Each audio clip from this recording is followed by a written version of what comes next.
everyone, and welcome to another episode of The Lifting. Today's episode is being recorded on 3/28/25.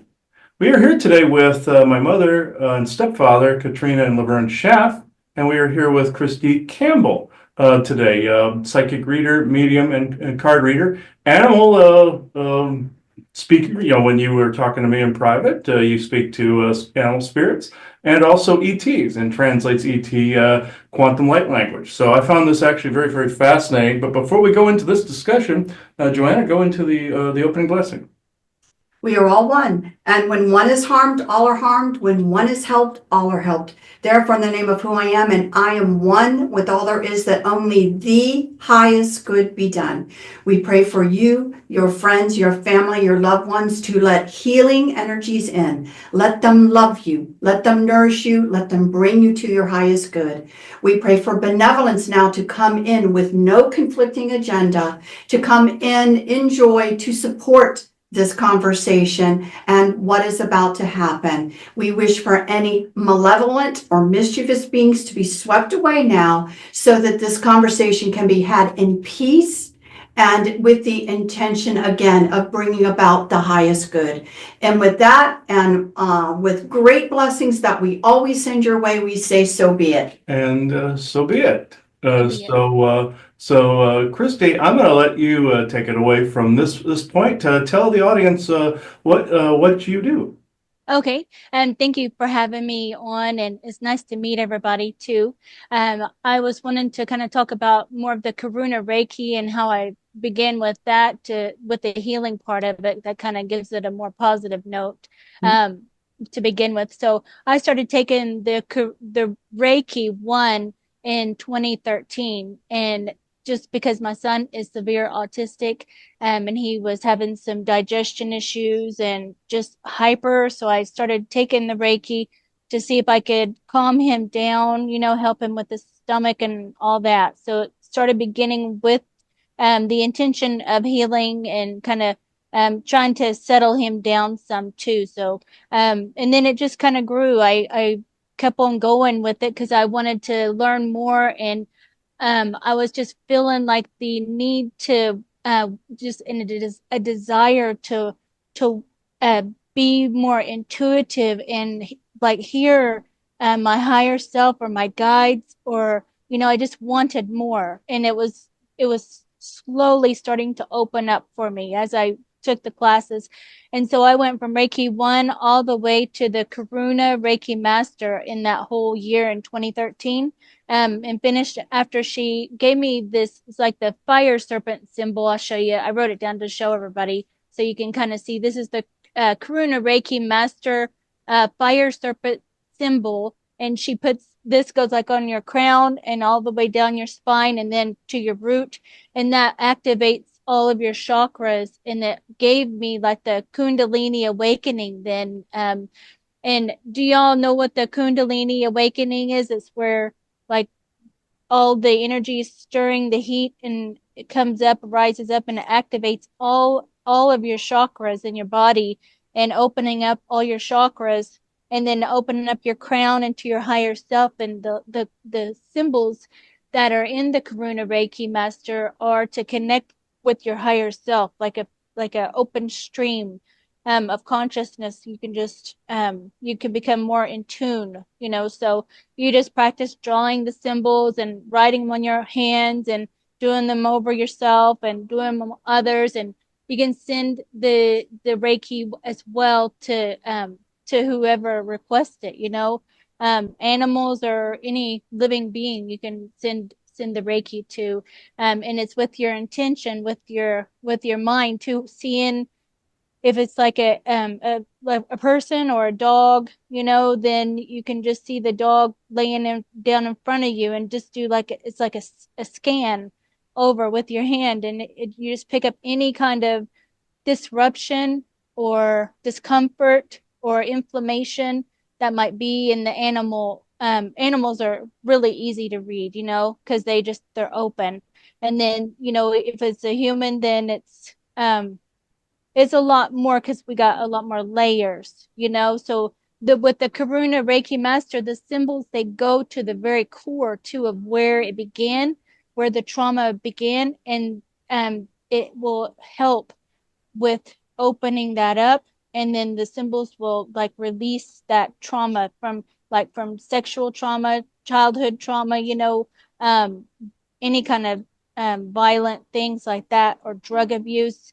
So all those symbols are higher, like ascended masters symbols, and also Jesus and Mother Mary, Kuan Yin, and archangels too. So it's really the Karuna Reiki Master class. I highly recommend, but you have to go through Reiki 1 all the way to that, because your body kind of, it prepares you for that. Yeah, So you have to do it in stages like mhm. that, where I know there's an initial activation and then you go from there. Yeah. Yes. I've had like I've noticed that it does start with a trauma point and then it spans out from there once you remove. It's like removing a rock from a stream. Then you have all of that going. And in sessions, I have seen where people's oversoul or higher self has some kind of has like almost like an aqueduct next to like a big palace is essentially what I see. And if I don't see a flow of water, this tells me there's a blockage it's mainly on this end. And what I do is I pull out the blockage, allow that water to flow, and it seems to Oh, nice. redirect them. Yeah, and it's Yeah. essentially the same difference. It's just in visualization. Yeah, It is, yeah. yeah. It's all in how you do it, how you see it, so everybody will see differently with that. So, like for me, my it activated some mediumship abilities too, because you're able to see in their auric field when you're doing the Reiki scan, all these things that will come up that maybe they need to know about, or thinking about, or that's in their auric field that maybe need to be cleared, or it might be something like the pets, that are assisting. So they'll be kind of in our space too. So I'll see those things as well, so yeah. Oh yeah, oh yeah. There is a dog in our space. You just don't see him. He's off screen, Hmm. but yeah, he's close by. And I noticed when I was doing a session with him one time, he did. I mean, he sat with me during a session. He was like clung to me, but that's generally why I don't have him during sessions. But yeah, it's actually quite interesting. You and I talked off camera about some of the things you were seeing around us and a lot of things you were seeing around this house before. Could you go into that how you do your sessions and how you conduct yourself during sessions? You can go right. Yeah. When we were talking, then I usually will close my eyes when I'm talking to someone, so I can really see what they're saying and talking about. And it also allows me to go to the almost like remote view, but not being nosy or nothing. I'm just kind of seeing what's in the space, what you're really showing me, So when we were talking, then I was seeing the foo dogs. I seen foo dogs, and then I seen the pepper colored German Shepherd dog, and I seen him come over and like lay his head on your lap, and then I asked you, did you have a orange tabby cat? Because it's in the back and it's just like sitting like a statue. And then I seen him kind of go like this, like he was kind of blinking, And I said, Mhm. wait, did he have something like with his eyes? Because he's like showing me that, because that's every symbol that they do means something, like with the blinking, because cats usually don't do that. So I'm like, he's blinking. What's wrong?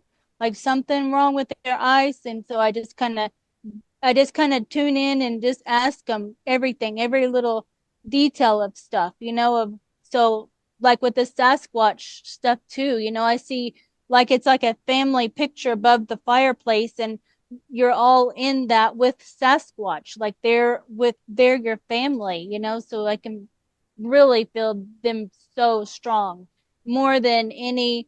And then the dogs, a lot of dogs, like regular dogs, like wolves, dogs, like that, not a bipedal dog. It's like the dogs, maybe guardian or something like that.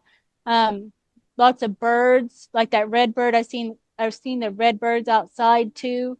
Um, and I see horses. So it's going to probably be more energy today because of all four of you here, So, this, Yeah. So if y'all don't mind, I can kind of open up to more reading more of everybody too, Oh, in that absolutely. way. Yeah, Yeah. absolutely. Mhm.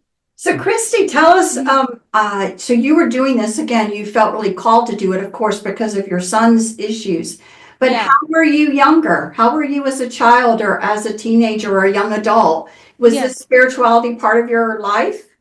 Well, I'm a twin. I have an identical twin sister, and we're both cancers, so that's like a sensitive sign and kind of introverted. So we're kind of like that. And shy, I was more shy than she was, so I felt like I was more an observer to a lot of things, and I didn't know really. I just felt everything, like a lot of like an empathy, empath. I mean, an empath where you could say no, and then I'd got my feelings hurt so easily, so sensitive to that. And so my parents, of course, were very much like more controlling in that way to where that would affect me. So I could probably turn it around and learn about it in that way. But I do remember so all growing up, I didn't remember any ET stuff at all. I'm born in 76, so it's like the only ET was the movie, and that usually like around that era too. My parents were more into going to church and stuff, so we couldn't watch MTV and those kinds of things were not, they wasn't really, there was like the devil or however, so we couldn't look at a lot of things like that or even talk about it. It wasn't really understood. So not until later in life, then they finally kind of started opening up, to me, to my son and me really are kind of like the aliens in the family because my sister, she isn't as open as she is sensitive and sees stuff, and I know she's in the programs too, but she kind of has to live a life where her husband is closed, so she has to kind of do that. And then I don't, it's just me and my son, and we live with my parents. So me and my son help my parents a lot open up, with alien stuff and, Reiki and kind of helping them as well with the Reiki a lot, just my presence and stuff. Um, so like growing up though, I was just really introverted, sensitive, and didn't like going to school. I did not like school at all because it was just so much energy, feeling everything. And I like to draw a lot and be alone in my room to play my Barbies and Legos and ride my bicycle outside, and I would watch movies like um fighting movies like Rocky, those kinds of 80s movies and stuff too I liked. So that's kind of something too. A lot of kids don't always like that kind of, you know, um but so then later then I started reading more of like Sylvia Brown books, remember her, and then Echo Bodine, and just kind of seeing I I'm wanting to open up, and I took like a dream interpretation class, and it was just like right here and nothing was opening up all the way, and I was just trying to kept on taking different classes of things, and until Reiki, then it finally did begin to open up, so with the healing, I think I needed the healing to remove all of these blocks and stuff from me. And then after the Reiki, then I started seeing all these programs and the shadow stuff that I'd been through. Mostly it's in other realities though. So I'm seeing these things, and you know, if most people are like, am I schizophrenic? Like what is going on? Why do I see something in my mind of this or dream this and it's really heavy?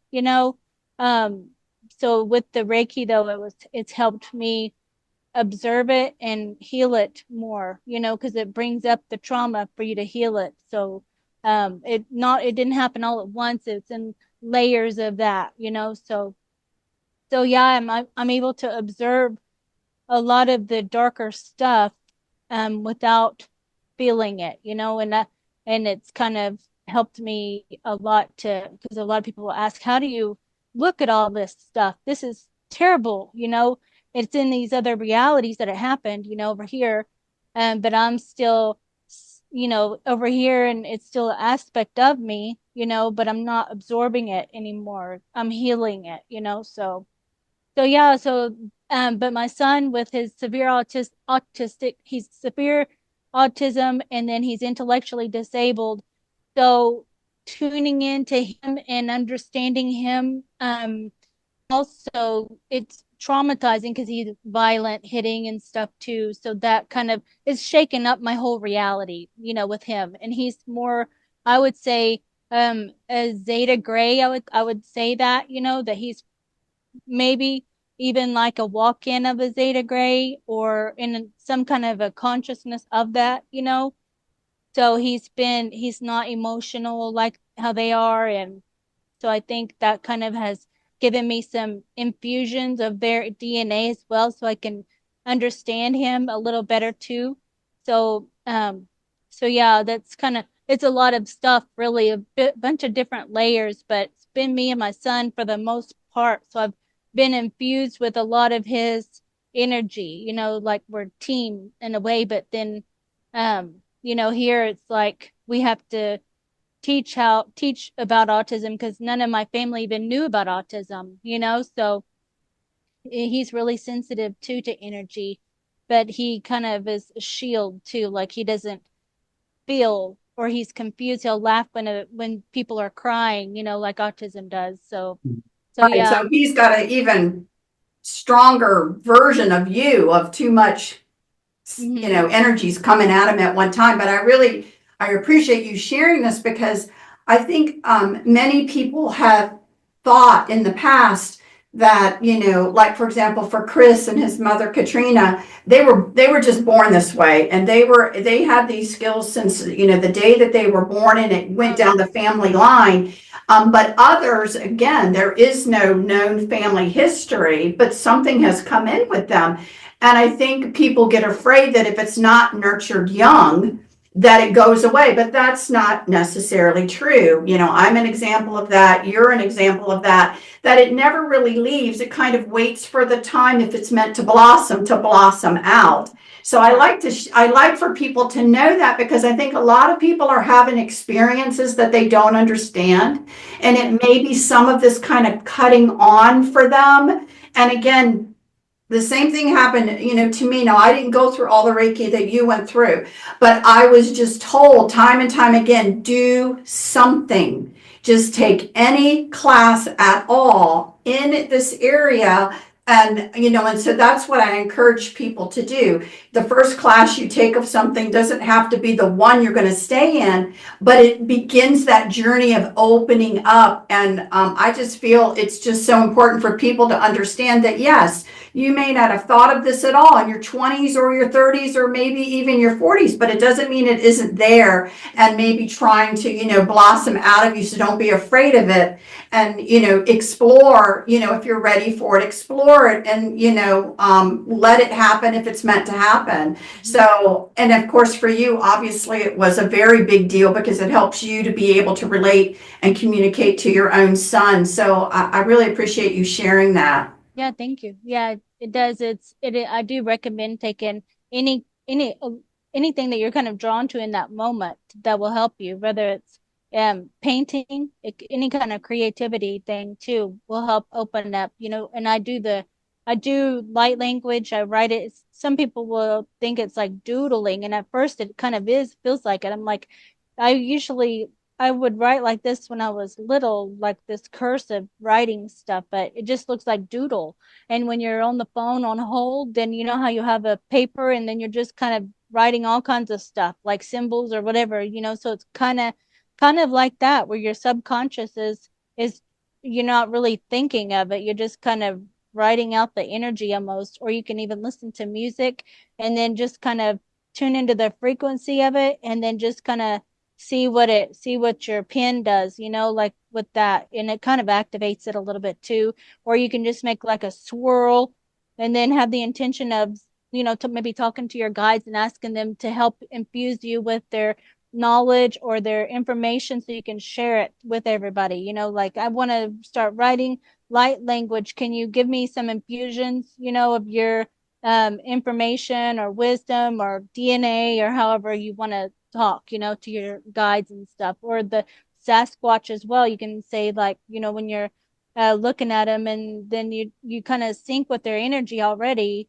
and they're just telepathic. So they don't really, I don't see them too much writing stuff, I mean, it might be like something like on a sign or something like a symbol, like simple stuff, for them to show you. But those could mean a lot of things too. But they're more touch. It seems like they're more touch healing, like they lay their hands on your head or wherever. They're like Reiki masters, like that. So, and then their Yeah. thoughts, they just think of, you hear their thoughts when Yeah, you're Chris doing actually had dishes an or however. experience. Chris had the experience the other day. He couldn't quite see it, but it actually was a Sasquatch coming through to let him know things were okay. And they definitely wanted to, touch to be able to do that. But I thought her story's so interesting, Katrina, because obviously you have Chris and your relationship, with Chris. So I didn't know if you wanted to share about that with her.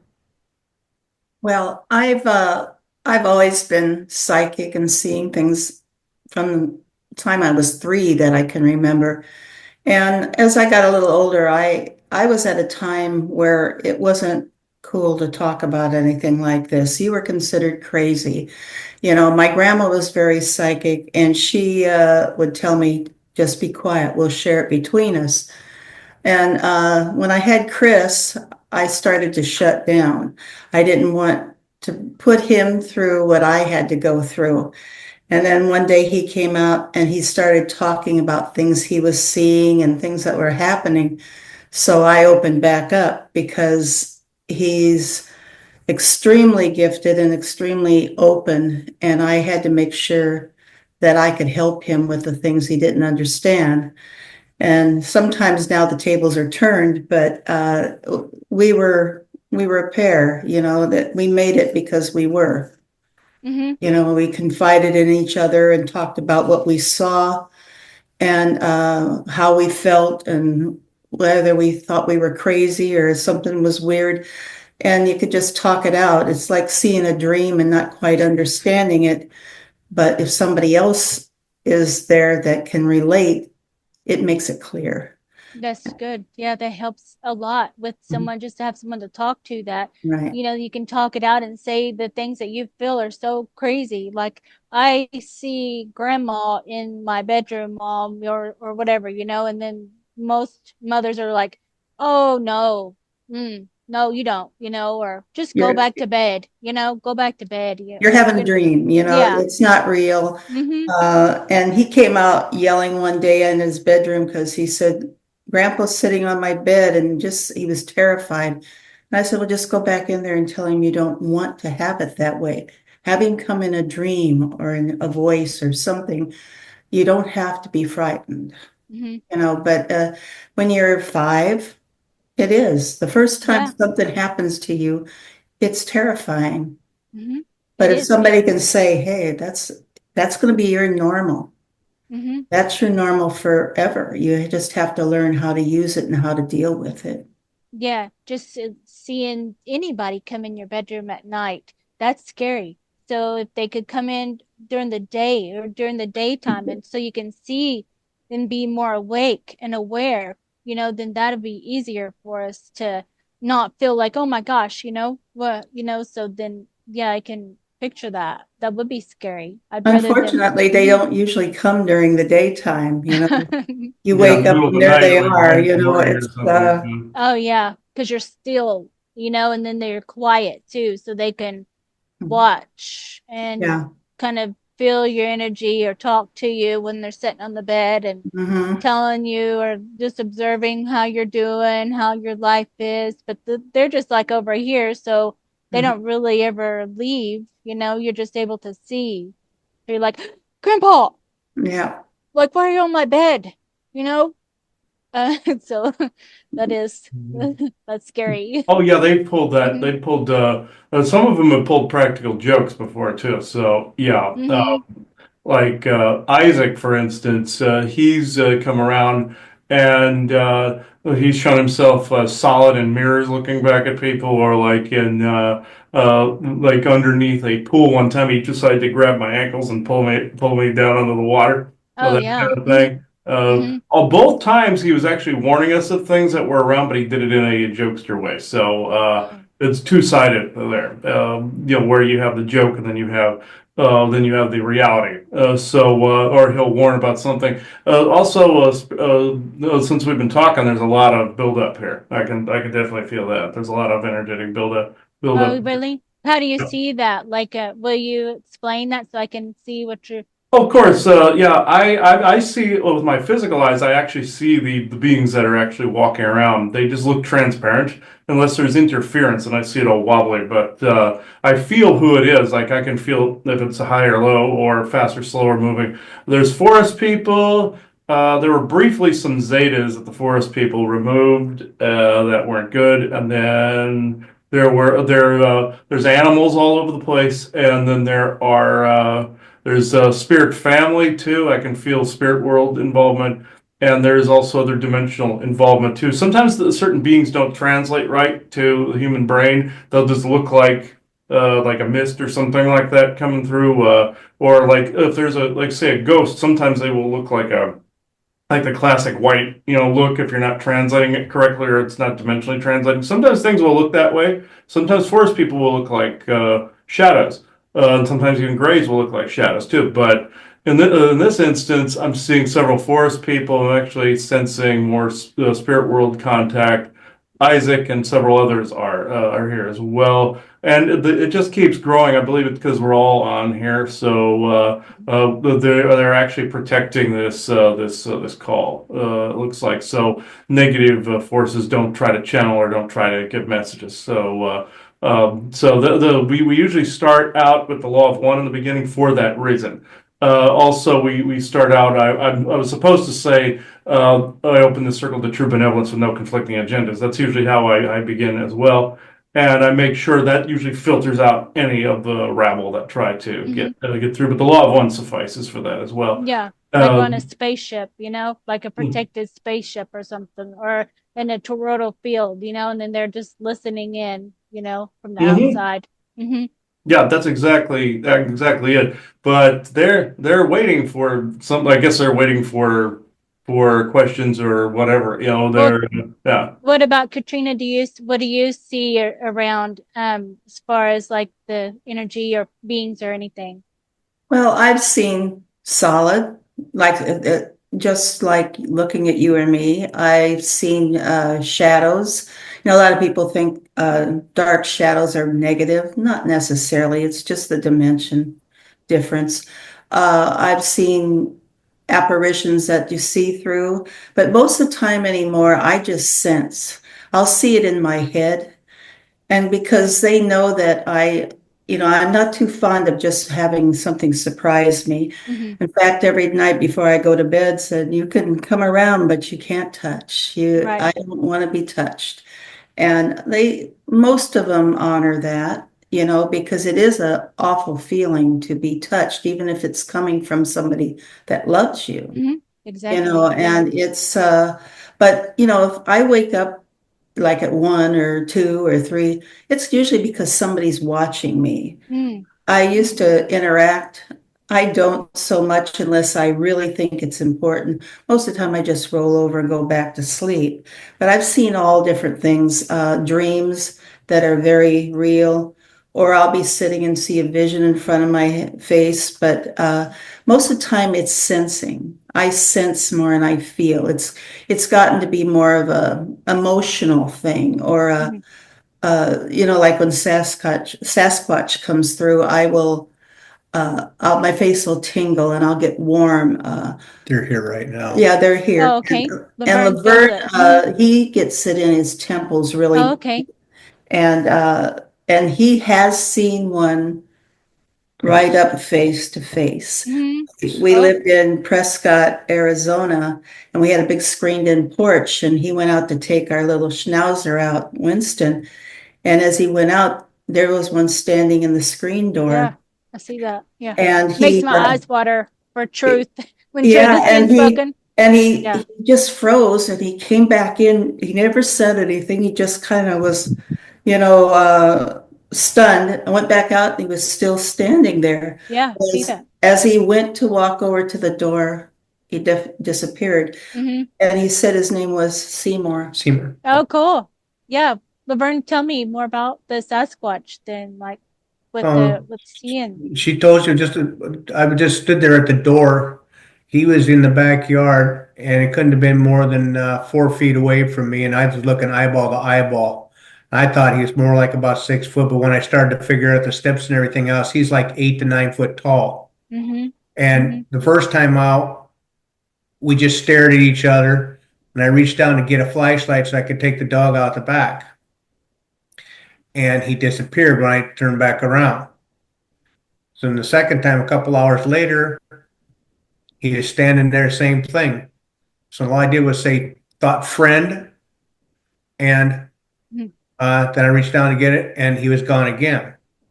But the funny thing, prior to us even moving to Arizona, I had a dream about a Sasquatch, and we met, and he disappeared down a hole. And all I did was go up to the hole and holler down, all I want to do is be friends. And he came back up and we gave each other a big hug. And then I woke up and never did see no one, anything else. That's the first time I'd ever had anything like that interaction in my dreams. And then lo and behold, I see one in Arizona. But the funny part is that night prior to this, me seeing Seymour, she says, I wonder what would happen if one showed up. Katrina did. Hmm. And You already knew probably in a way. Uma jumped up by the window and scared her. I didn't do the flinch test. No. Yeah, there's a flinch test that they do. Yeah, and I was just sitting there. I looked up out of the screen, and he just popped up, and I went, disappeared. And I was reaching down to get the schnauzer picked Yeah. up so he could see, so I didn't see anything. Yeah. So then they sent Seymour then. Yeah. Oh, They were around us all the time in Prescott. You could hear the footsteps when you're out back. You can hear them going around the gravel and everything around us and stuff. Yeah, when Chris came there to live, one night he was laying there and they came past his wall and window and just banged really hard on the side. Actually, they banged on the side Scared with him an to death. open hand on the side of the House. that house. shook the house, and then Fuma, that's Seymour's brother, howled as loud as he could, went, ah, and then when they do the classic, ah, and they yell like that, and then ran up the rocks that were nearby, and I heard him going, like that. So it was like, so that was basically welcoming us to the area, but it was hard enough hit on the house to where you felt the house move a little bit, but Yeah. but we thought that was funny. They throw rocks at the house. The first one I ever met was by the name of Telnorskus, and he introduced himself in Nebraska when we were there years ago. So, but then he introduced all the rest to us after that. He was more of a forefather of all of them. They call themselves the Anakim. They were the ones that originally came from space, and their genetic lineage is actually here. The ones people call Sasquatch. So. So they started out as ET and then became more terrestrial here. So after a while. But yeah, he introduced himself, and then Seymour did. I have photographs of him and Fuma and Seymour in our collection. It's actually pretty interesting because we went up to Thumb Butte and took pictures of it. That's in Prescott, and they were hesitant for photographs at first, but every now and again they will let you do it. They will show themselves enough to where they will let you do it. Do y'all send the Sasquatch around me? Like anything with that too? Oh, yeah. Yes. Yeah. Yes. Yeah. It's So I definitely. need to be more open to communicating with them then. Right. You know? Now, I would communicate with Fuma the most back in Arizona, but the other night he was here, so they are territorial to a point, but they can They can portal to different places too. Right. So yeah. Mhm. Yeah. Mhm. Actually, Sounds let's like- reach back and get that picture that's back here of him. We have an actual photo of him back here. And Yeah. then, So like Okay. my dad was he can hear and see the in his mind too. And he's here as well. So we have dogs in the backyard and he hears voices though, so he's kind of gets confused of, and I think it's interdimensional that he's hearing, but he can't quite make it out like the radio station of what they're saying exactly. And then he saw it, the dogs were barking really like something was at the fence, and he saw in his mind like a orb come up, and then it opened up, like he said it looked like King Kong, almost like opened up his mouth like that to the dogs, and then they stopped barking like, oh, and then it just went shrunk back down and then zoomed off, he saw in his mind, so I figured that was probably a Sasquatch or yeah, however, this is him right here. Yeah, He was that's, phasing in, not all the way Oh, through. yes, I see that. Uh-huh. yeah, that's That's Fuma right there. Puma. Uh-huh. We would take them food. They loved those sour candies, Jolly Rogers. Jolly Rogers. Oh, They nice. always were asking for that. They didn't like, they weren't supposed to eat chocolate, but they would ask for it. But we would take nuts, peanuts, And apples.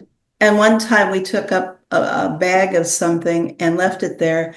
And then about 2 days later, we came out the back porch and the empty bag was laying on our steps. Yeah. So we knew they had gotten it. It only did that once, but that was their way of showing us that they understood we were gifting them. Oh, that's good. They'd love to know. Yeah, I go out there and I gift I see a possum on our camera, but I know that that's the area that I lay in with my crystals and stuff, from Arkansas. Um I lay in that whole area, so a lot of activity right over here by my bedroom too. It's just right outside here. That's where they came in through too. So I don't ever feel them invading any kind of also uh a wolf or dog but not dog man the negative, but more of a however would be, maybe that too. So yeah, Where do we you live? in Southeast Oklahoma. Oh, Southeast okay. Yeah, they say like this area is right here by Arkansas too, so it's in the Near the like Ozarks. yes, so Mhm. it's chair Ozarks is a hot spot. Yeah. Yeah, yeah, very much so. this is Choctaw Nation land, and then Cherokee land up there, by the so it's a lot of Native American, and I'm Native American, Cherokee, and Muskogee Creek, so it's like kind of the energy of my dad, from my dad's side. So we kind of we see and dream things, and hear things and sense it, and probably targeted in that way as well, because we'll both wake up and we're in a bad mood. We're kind of at the same time. But my mom doesn't, she kind of blocks it out. She doesn't feel those. She's like, I don't know. I don't feel anything, so yeah, so that's, and then my son, he doesn't live here anymore. He moved to a group home, because of his violent outbursts every day in the car and everything, so he lives in a group home where he's safe now, in a safe place. And then I'm here, so it's kind of better for both of us to, because he didn't care either way, really. He's just kind of teaching them how autistic people are, and so I have to focus on my own thing too, to separate, to live my life now in a way. So that's just started this year, yeah. That's good. Yeah. That's interesting. Yeah, I just know yeah, they're packing in around you for the most I part. feel real hot. I feel real hot. Um, Yeah. Isaac, don't even think about it. Okay, let You me see my see. face got hot. That's Isaac wanted to talk and all the Oh, Sasquatch yes. blocking him, so it's like no. They wanted to be the ones to actually communicate with you. They're bringing the temperature up because that's how it feels when they're around. Yeah. They're packed around you. Mhm. Yeah, I can even smell them. That's how strong this is. So Really? Yeah. Mhm. No, Isaac, they don't need deodorant. Thank you. Okay. Let me see. What's strange, Chris, is what she's feeling, we're feeling. You feel Yeah. the Oh heat yeah. too? I'm sweating right I now. think So Yeah, yeah, it's the same being. it's the same one. Yeah. Yeah, yeah. it's Like, there and here. yeah, like I feel sweaty. I feel like I'm outside, in 85 degrees, Mhm, inside my body and outside, it's hot. So I feel mhm. Mhm. that. Oh yeah, I can actually smell the hair and all this other stuff. So that's how strong that is. But yeah, I think what they'll do, what they're doing is first, when you do your read of the energy and everything, they'll I think what they're doing is they're blocking all the negativity. And then at the end of the show, I go into the verbal channeling, but they're more than likely going to be the ones to do that because there's a ton of them here. There's one big one here.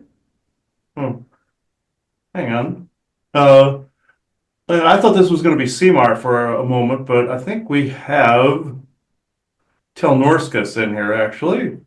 Uh, so then there's Seymour. I know damn well he's here. And then Puma. I know damn well he's here Yeah. too. Yeah.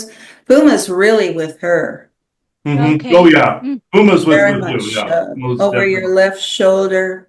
Right here over this side. Yes, Mm-hmm. yes. He's Mm-hmm. like boo. Yeah, Yeah. Yeah. So yeah. yeah. And what does he look like? If you're seeing him, is he like a chocolate color He's brown? different. He's He's black different. like his pic. He's black Yeah, he's With different than with most no neck. Scientists. with So the no his neck. head's like right on his body. No Yeah. He's neck. like Okay. this. Kind So. of He's got ape-like. kind of a round head instead of that long hair that's hanging real in that kind of the rectangle head that they have but his is round.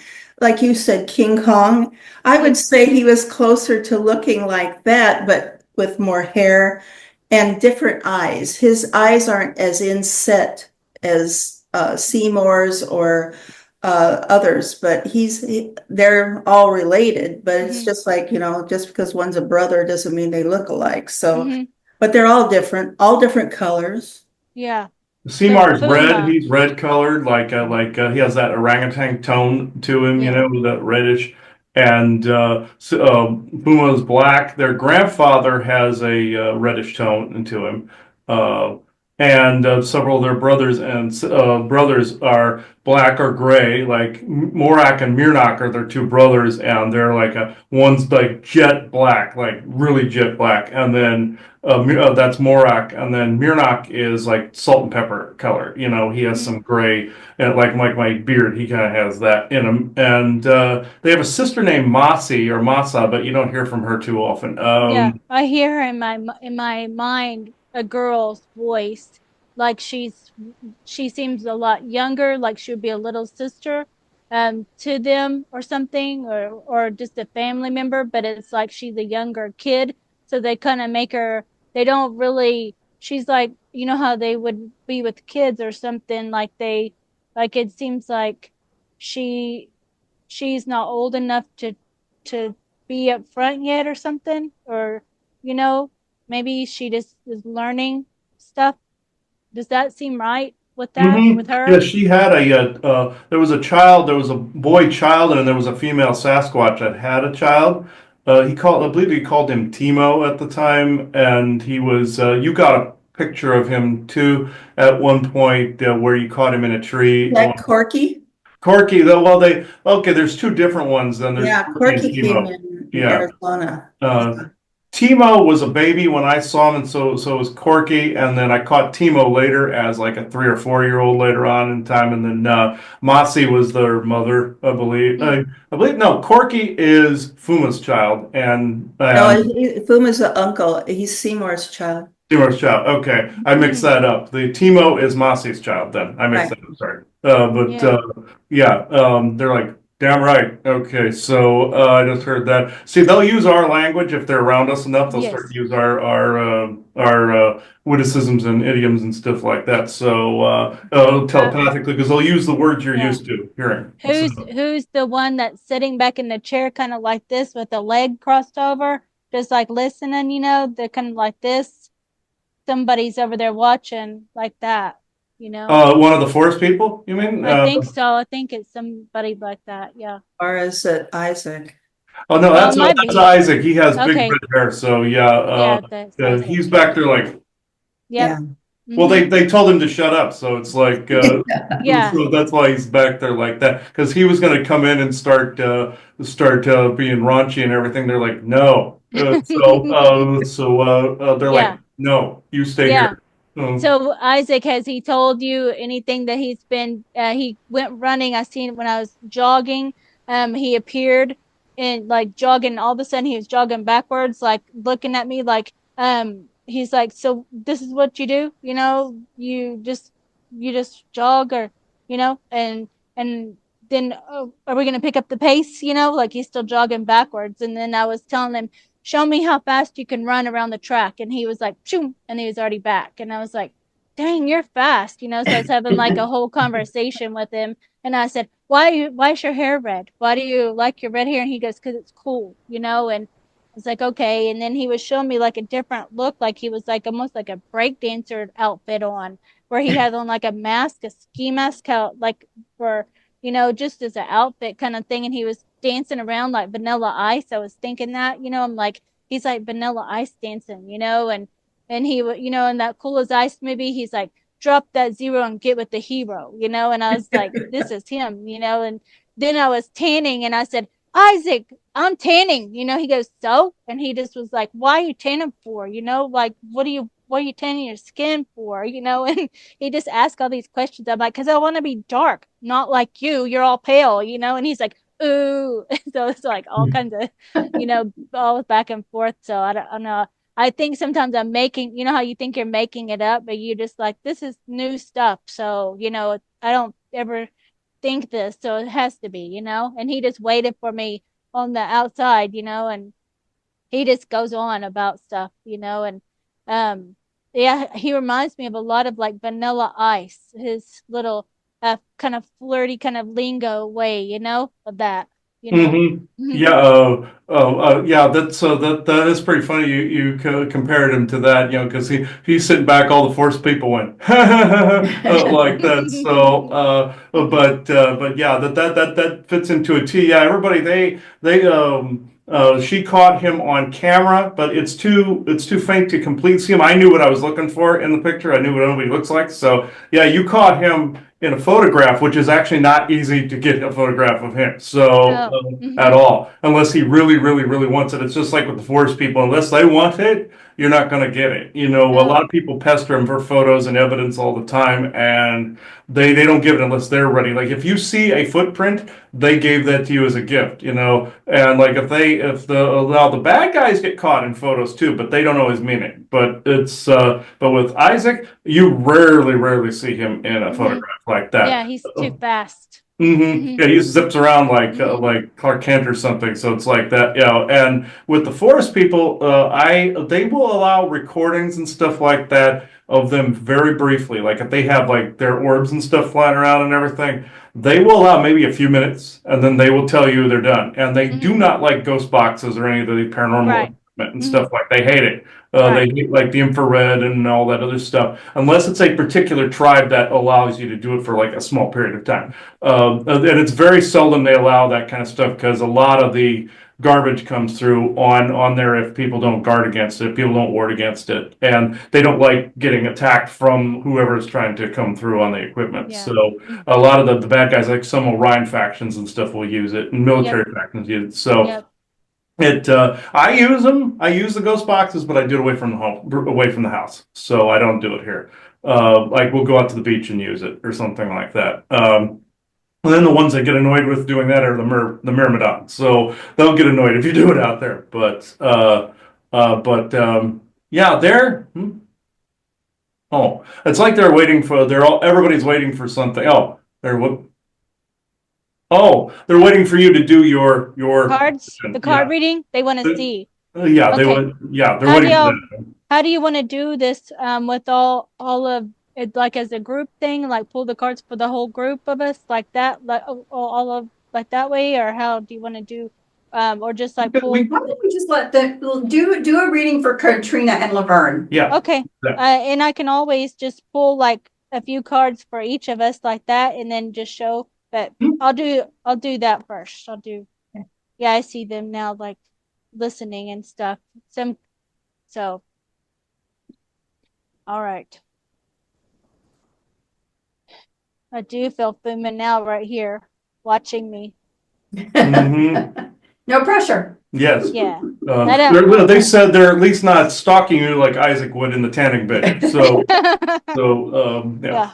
Or on the track. Yeah. Yeah. So, that's funny. Yeah, he's just sitting back like, He's like vanilla ice to me. yeah. They laugh every time you say that. They're like, yeah, they go, yeah, he's white enough. Yes. Okay. So, Seymour especially laughs if anybody makes fun of Isaac. So, yeah, that's like, that's funny. Hmm. I'm shuffling them still right now. Oh, okay. I did add a Sasquatch in here because I don't remember if I had him in here already, but I did add it. Just for the reading too, to keep it up to date. As I meet new people and their things, and I'll add it to the card deck too because I learn more. Okay, so I'll tune in to Katrina and then tune into Laverne pulling the cards. Okay, first. Okay. Okay, let's go.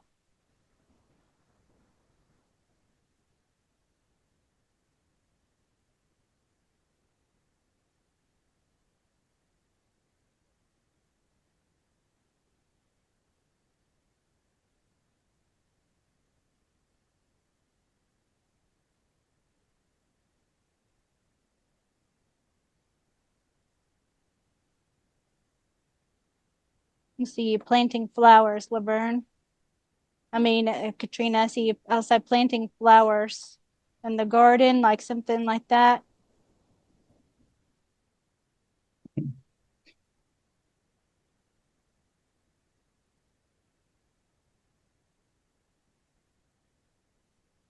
I hear you humming a lot too. Do you hum a lot, Katrina? Once in a while I do. Yeah. Mm-hmm. Yes, she does. Yeah, she does. I think you do it so unconsciously. Yeah, I don't even know I'm doing it. And then somebody will say, well, what song is that? And I don't even know it. Yeah. Do you crochet? No, I can't crochet. I can knit. It's been a Knit? long Okay, time. knit. Yeah. Yeah. Mhm. My grandmother crocheted though. Yeah. Yeah, I my mom crocheted and she was very good at that. okay. Now, all right. This is for Katrina. So the first one is the praying mantis. Oh, I had the praying mantis as one of my guides, so they're infused in a lot of the energy and stuff too, with sharing their frequency. So this would be like a teacher. Okay. What do y'all feel from that one? Anything? If you feel anything, you can just say whatever you feel. No, yeah, I don't always associate with mantises because there are diamonds in the rough that are good. I've run into mainly the marauder type ones that abduct people, but then there are other groups of them that are Yeah. good too. Hmm. But this one, I'm not getting a bad feeling from this one. This is there's other forces that are trying to convolute something here. This is why the force people are around. But this one isn't necessarily bad. Hmm. It's actually pretty strong. So, Hmm. Yeah. mm, Yeah. Okay. So the underwater city. mm. So this is going to be, I just thought of like Lemuria or, Yes. yeah, Or Moo. Lemuria. Or Mu, yes. Yeah, when I went to Hawaii, I went to Maui, and for some reason I went out on this black sand beach, and I just started sobbing, and I couldn't understand Mm, why. And I kept thinking, right down so many feet out was this giant crystal, and that I had been in that water. That was at one time my home. Now, mm, whether it was underwater or it was above water, but it was really moving, and I've never forgot that feeling. Like mhm. there was just something more, and I've had that feeling here when we went down to the ocean, like there's just something there that wants to say something, you And you know. had Mhm. that experience. You felt like the dolphins were talking to you. Yeah, I Yep. did. I had a vision of a dolphin coming up and me going in the water and the ocean lit up and we swam through the water and they were telling me things were going to be okay and that it would be a tough time, but everything would turn out okay. And Mm-hmm. it's just and then we went down one day and all of a sudden there was a dozen of them swimming around close to the beach, just as we were standing by the Yeah. guard there, the boardwalk. And What so did you feel from that? Like, how did that make you feel? I know it sounds kind of weird, but I felt like they were showing up for me. Mm-hmm. Mm-hmm. Yeah, coming to say hi, like a memory of you, you know, of your frequency and everything too. So Oh, these blue guys, what do y'all feel from them? it kind of startled me for a minute. For a Yeah. second, yeah. I don't know whether I've seen them. You know, Mm-hmm. I am a alien abductee, and Oh, okay. Yeah, Mm-hmm. yeah, yeah. You're and picking up so on that part. Yeah, yeah, yeah. yeah, Mm-hmm. so I'm not. You know, I don't have a lot of positive things. I have had it, but most of them you don't usually remember the positive. You remember the negative. Yeah, because they're not emotional, you know, when they take you, and so they're just like no emotion. So, and it doesn't ever feel positive in anything. Even like the praying mantis, but so it's more coming out of that sleep and then seeing them in a different way of maybe on a ship as a teacher teaching, you know, people that it's like the scholar or the master teacher kind of teaching about things or symbols or some science or you know something like that. They all seem kind of like that, like scientist mind, you know. Yeah. Yeah, I'm seeing a couple of those skinned ones as well. I believe those guys are a type of Zeta. That's what I've encountered in Nebraska. I encountered a couple of them, two brothers. They called themselves Tufi and Trauben. I ran into them in Okay. Nebraska, and there was like a odd telepathic signal I was getting out there, and I didn't know who that was, Mm-hmm. so I just pinged it back. And that night I remember walking outside and seeing just men in black, and I remember seeing a normal looking guy in like a geek like person, you know, that you'd see in a computer lab or something. White shirt, black pants, and he stops, then he turns and looks at me and goes, "What do you want?" And and then I just said I wanted to know more about his people. And then he stops a second and he turns around and he takes his shroud down. He looks like one of those guys. And the Mm-hmm. other one that was with him tore him a new one for breaking disguise Oh. protocol. Mm-hmm. But he was actually one that looked like that. I'm thinking those are them. I'm thinking that's these two guys. Yeah, as they showed up. Zetas I lost trust with after a while because there were so many negative ones in Arizona that messed with us but I do recognize there's like three or four different kinds. So Well, yeah, Oh yeah, a it's lot. just the acknowledgement that they have Yeah. been in her life. yeah, Yeah, Mm-hmm. I mean, yeah. you can agree with that, Katrina. They have been Oh, in your life. definitely. Oh, Yeah. yeah. Yeah. Mm-hmm. Yeah, they just kind of startled me when I Yeah. saw it Yeah. because, you know, it isn't all positive feelings. Yeah. So, Oh, Mm-hmm. no. Yeah, But Yeah. that's the truth of it. that's the yeah. truth of it. That's the Yeah, truth of it. Yeah.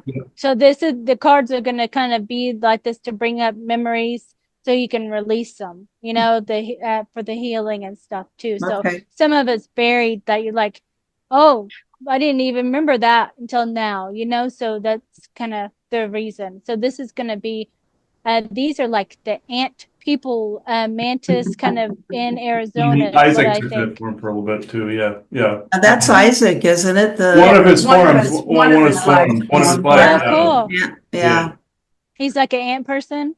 Yeah, yeah. he was in a Oh, past life. He was one of the ant people that helped the native people back in oh, that wow. time frame. Yeah. That's why he was wanting to connect with me then. You said he was wanting to connect with me? hmm Mm-hmm. Probably Yeah. so.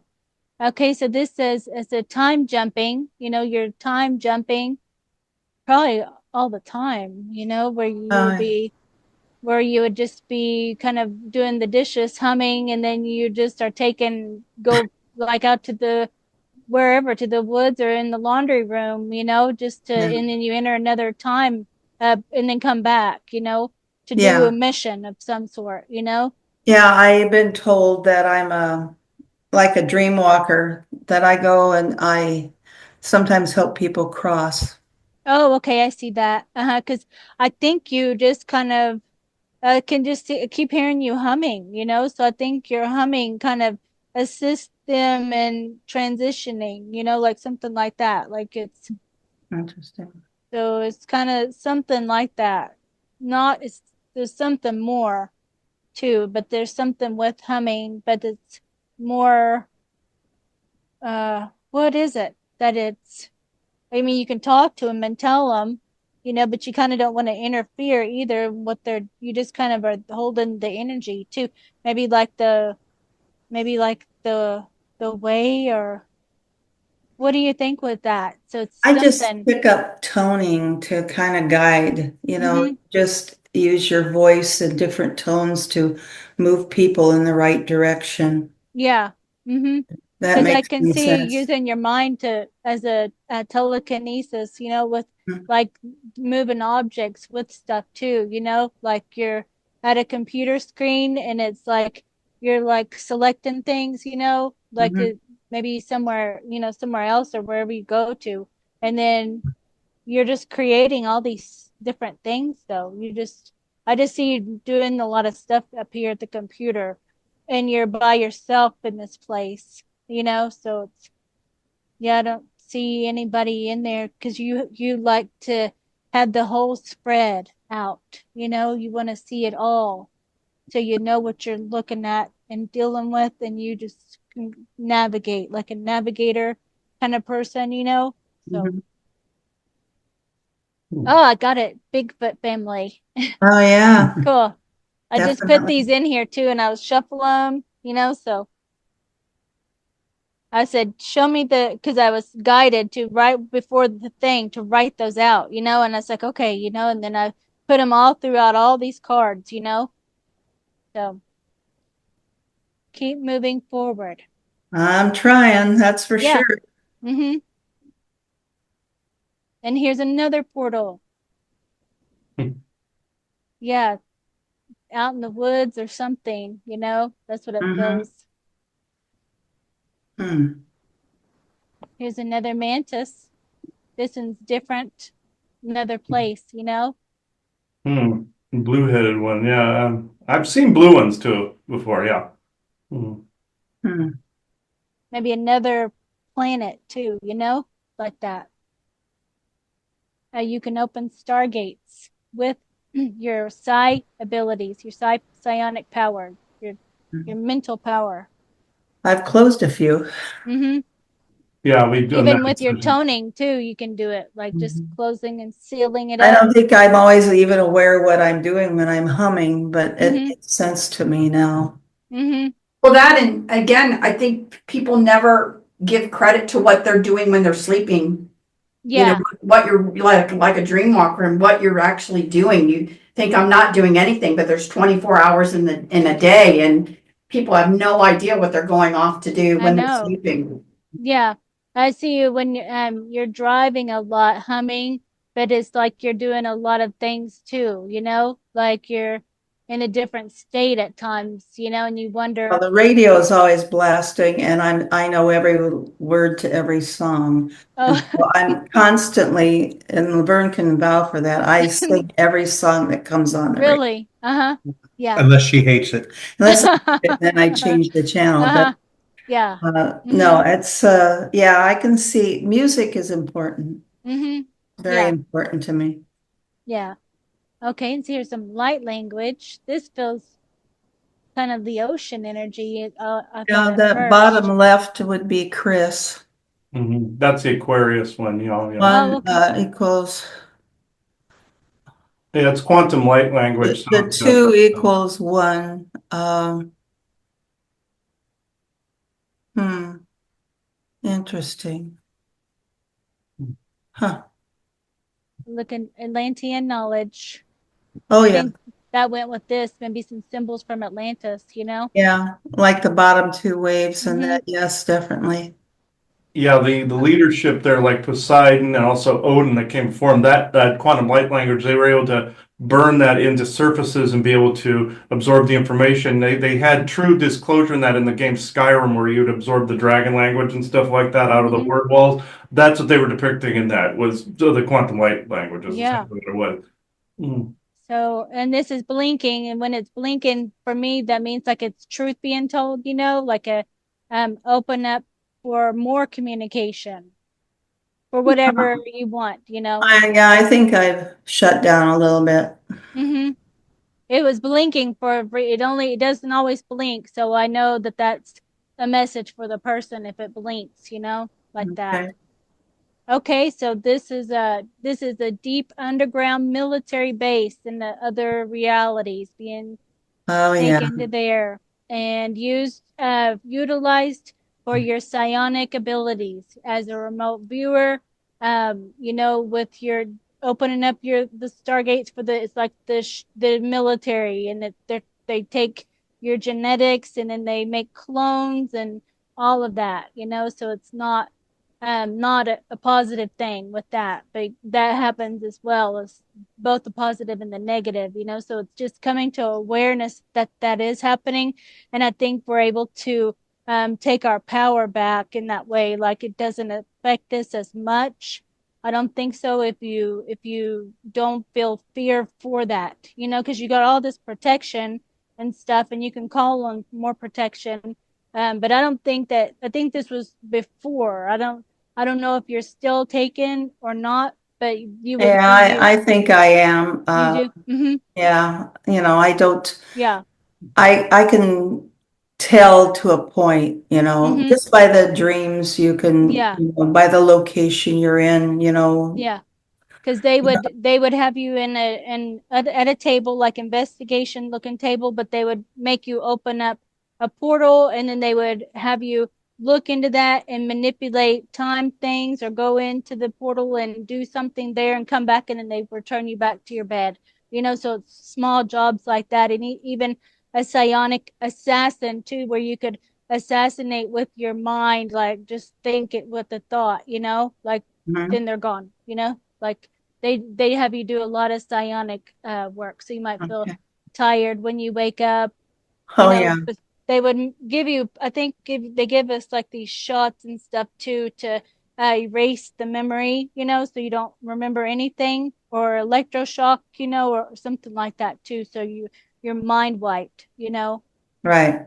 Yeah. But the older I get, the more I remember, Oh, okay. Yeah, so they can't block me too easily anymore, that's good. Yeah, you don't remember so, anymore. I can remember some things, but I don't really want to, but Right. Mm-hmm. unfortunately you do remember. Mm-hmm. Yeah. And this is the last one here. Um, Telepathic and remote viewing. We just was saying that. So, Yeah, I've mm-hmm. I've done that in reads, a lot of remote. Mm-hmm. Where you can see stuff, like you're just like here, and then you just can read out other things, like just appears in your vision too, Yes. like that. So, okay, I'll shuffle them for Laverne now. So, Boy. yeah. Now we'll see. I'm just so mesmerized by that picture behind her. Yeah, That wolf, yeah. Wolf. Mm-hmm. I have it for like a guardian, with that, because we're Cherokee Wolf Clan, mhm. So we even had a dog wander up on the property, and we just, I don't know, I guess he was attracted to the light, and he didn't belong to anyone, and he's a big dog too, and he just loved me as soon as I started talking to him, licking my face, and I was like, wow, he's like in love with me, and I never had a big dog before. We're like little dogs, like here is little dogs. So I'm a cat person because they're not as high maintenance as a dog, Oh, I don't So. know. Still The gotta clean cats the I've litter had box. have been high maintenance. Still gotta clean that litter box. Yeah. Oh, here's the Sasquatch. I feel that heat again, Mhm. Ooh, it got hot again. Is it hot to y'all? Yeah, that's, Oh, yeah. yeah. It's like you turned up the heater like a sauna in here now. Laverne's got some big time Sasquatch, huh? They're like, get on with the show. All right. I've got the pressure.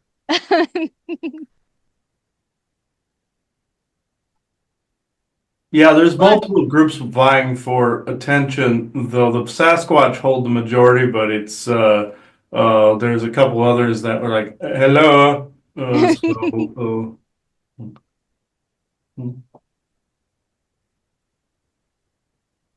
Uh, Laverne, do you have the praying mantis? Have you seen them before, like in childhood? The praying mantis, you Just know? the insects around here. Never seen an I've alien. never seen the aliens or anything like that. Yeah. You guys do remember? I remember from Nebraska there was some activity there. You guys said, but Well, yeah, that's, but he don't remember anything. oh, okay. It's just me. But if something comes up, I'll remember it for him. Mm-hmm.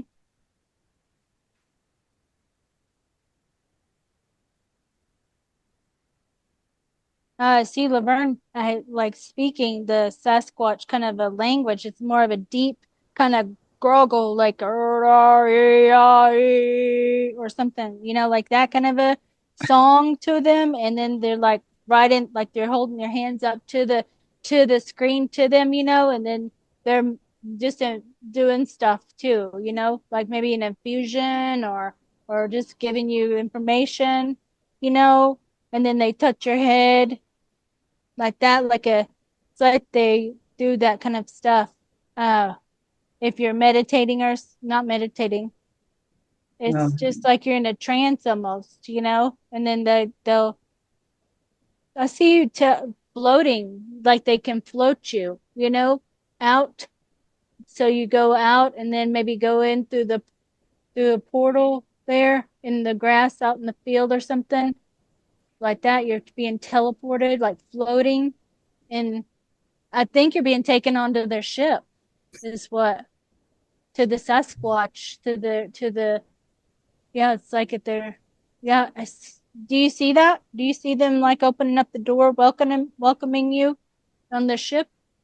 I haven't seen that. I just like I say, the first time I really had any remembrance is in a dream before I went to Arizona, and one went down a hole, and he came back up after I said all I wanted to do was be his friend, Mm-hmm. Mm-hmm. and he came back up then and gave me the big hug, and that's about the only thing I can remember prior to anything. Mm-hmm. Do you talking to them though now and having communication, like, and asking them to do Oh, things for you out, and out in anything? Arizona when I used to walk the hills and stuff all the time, I could always feel them, and I would be talking to them, and they were always guarding me from a distance because there's always wooded areas, so they was Mm-hmm. always close by.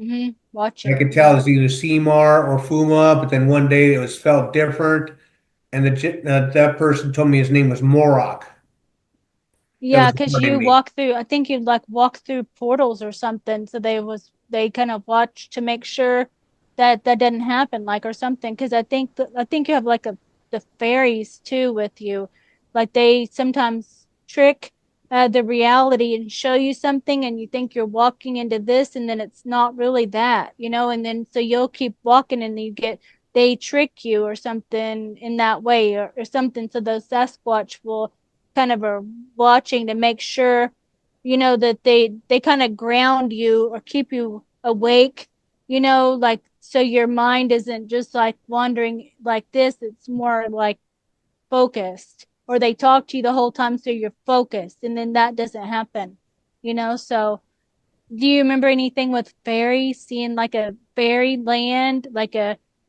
something with that with fairies? No, years when I was younger, I used to always go out hunting, but I never did care if I got anything. I just liked to be out there and Mm-hmm. enjoy the nature. Yeah, So like as the far as I owl know, just they could have showed been me. outside by me and Yeah. I wouldn't have known it. Do you have a spirit animal owl? The owl? Because it seemed one like looking in the tree, like the brown owl, looking right now, and I've always while we were had walking. horned owls around me and Mm-hmm. everything else. Mm-hmm. Yeah. out Okay. there and that. I've always heard them and that, so I knew what they were. Mm-hmm. Okay, so here's this genetic manipulation. So in so this could even be like with the Sasquatch, then how they take our genetics so they can make hybrid or however too, or infuse you with their genetics as well, so you can communicate with them more telepathically, or give you an infusion to for healing too, because I think they heal us as well, I think with that heat, the heat heals too. Yeah. I think so. Feel it go into, it does its thing, I guess. Like it feels like I got like a big old blanket over my whole head, and it just is hot right now, very hot.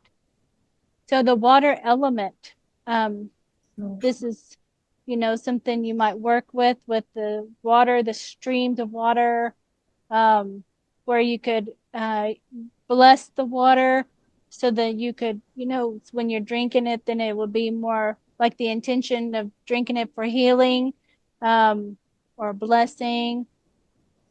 Um, you can even like call in the rain if you want to, like call in the rain element.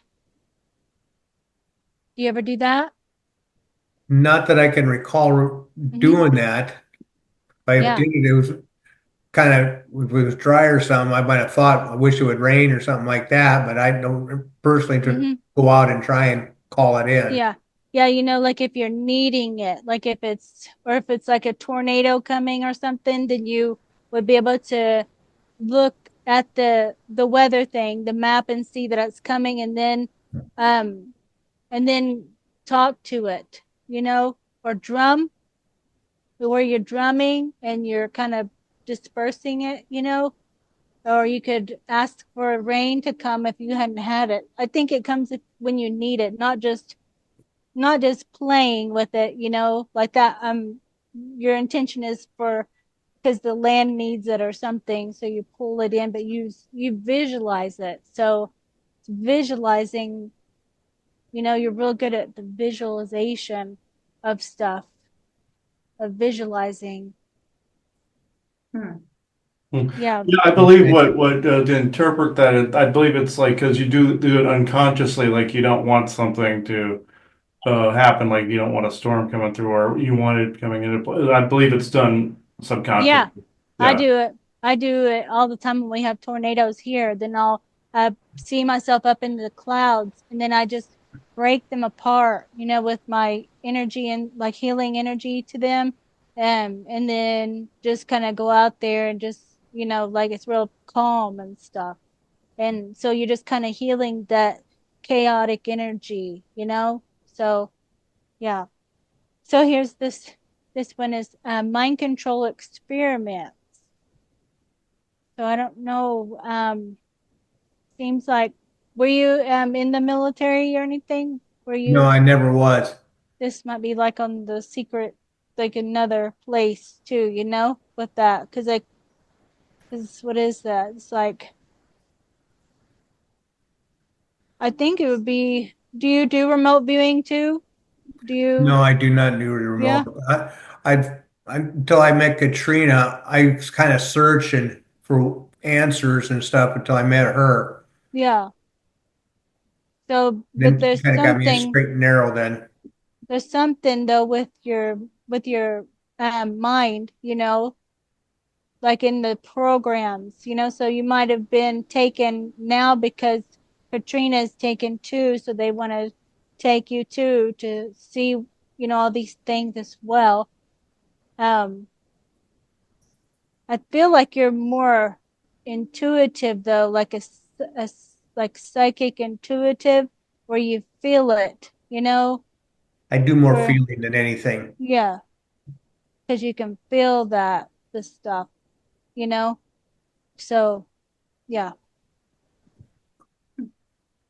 Okay, this is like the star ancestors, and they have those on the petroglyphs.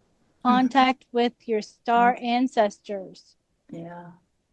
So did Connected. you see any of those petroglyphs there in New Mexico or Arizona?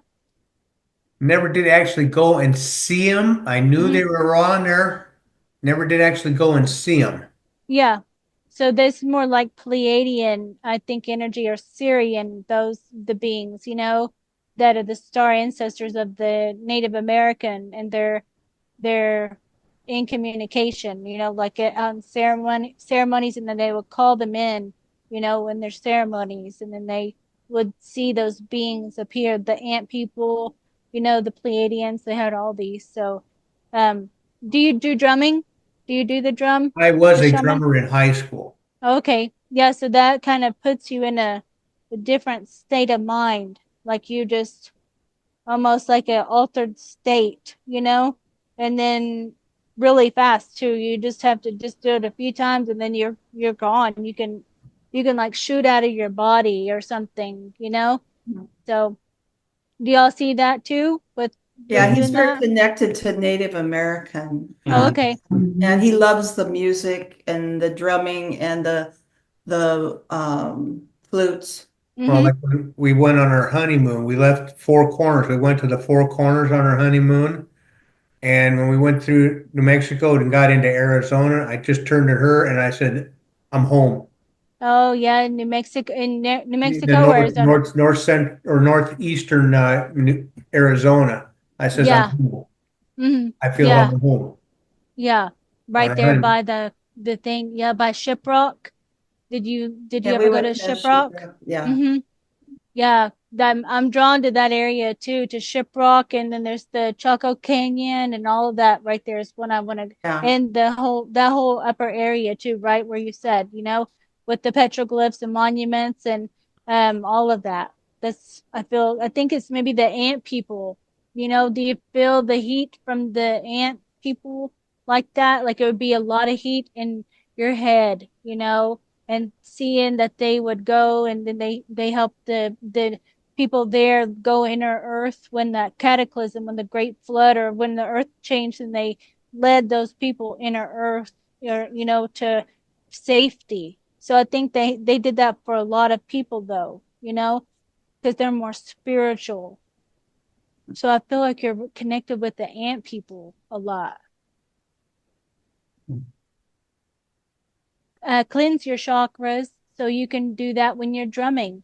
Just imagine like the all the colors of each chakra, and then just doing a drum, and then that'll move out. We all have to do that, because we go places, and then that interferes. Things interfere, we pick it up, so yeah. Okay, so this one here, um a lot of people say like this one's more of a gray kind of hybrid because of the eyes. It's kind of I get this in a lot of readings, so it must be a being that shows itself quite a bit in um I think on ships. I think it just thundered outside. Thunder. Hmm. Yeah, something. So what do you feel with that being? Yeah, I'm not quite sure. I know out in Yeah. Arizona, we'd always see, they say we're supposed to see them, but we're always seeing like Tic Tacs floating around out there, And Mm-hmm. things in the sky, but skies and stuff. But I never seemed like I should take a picture. I see Yeah. them, but I never could take a picture. I know they're hard to, because they're so fast, and they fade in and out of dimensions.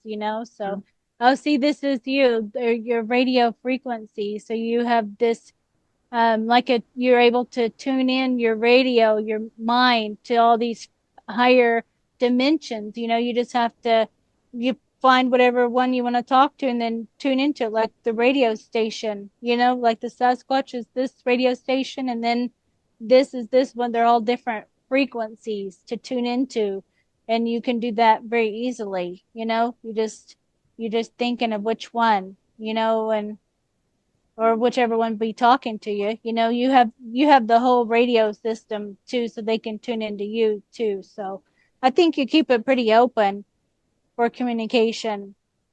Feels like that.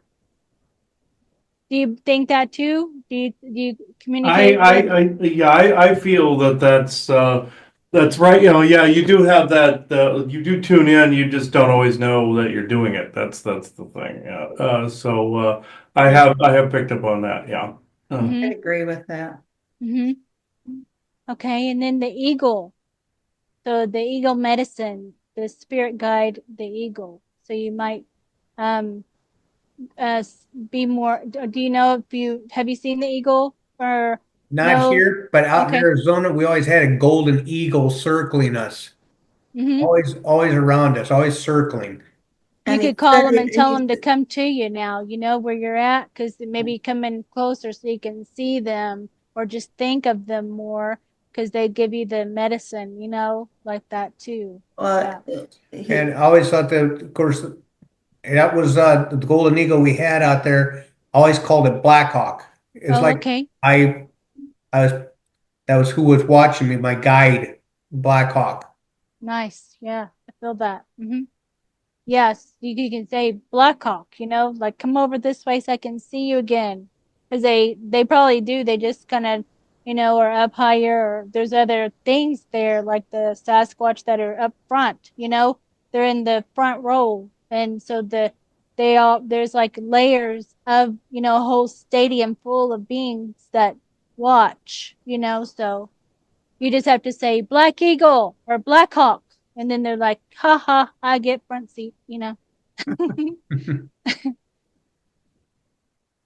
So this is wear a talisman or amulet for shielding. So this whatever you feel, this could be an eagle necklace. What necklaces do you have that you use for I used to anything? wear an ankh Uh-huh. because native, I Well, mean, Egyptian stuff kind of, and I always had an ankh. mm-hmm. I haven't worn it for quite a while. I You don't might think look it for a felt new good to one. him. It didn't Mm-hmm. feel good to him. Yeah, yeah, I don't. I feel it's more like an eagle now. It's changed since then, of course. So, like, I wear all these things, and I'm connected with Geronimo. I connected with his energy to help him, the soul retrieval. I did a soul retrieval with him. He appeared when I was walking, So, and then he was seeing through my eyes and jogging with me.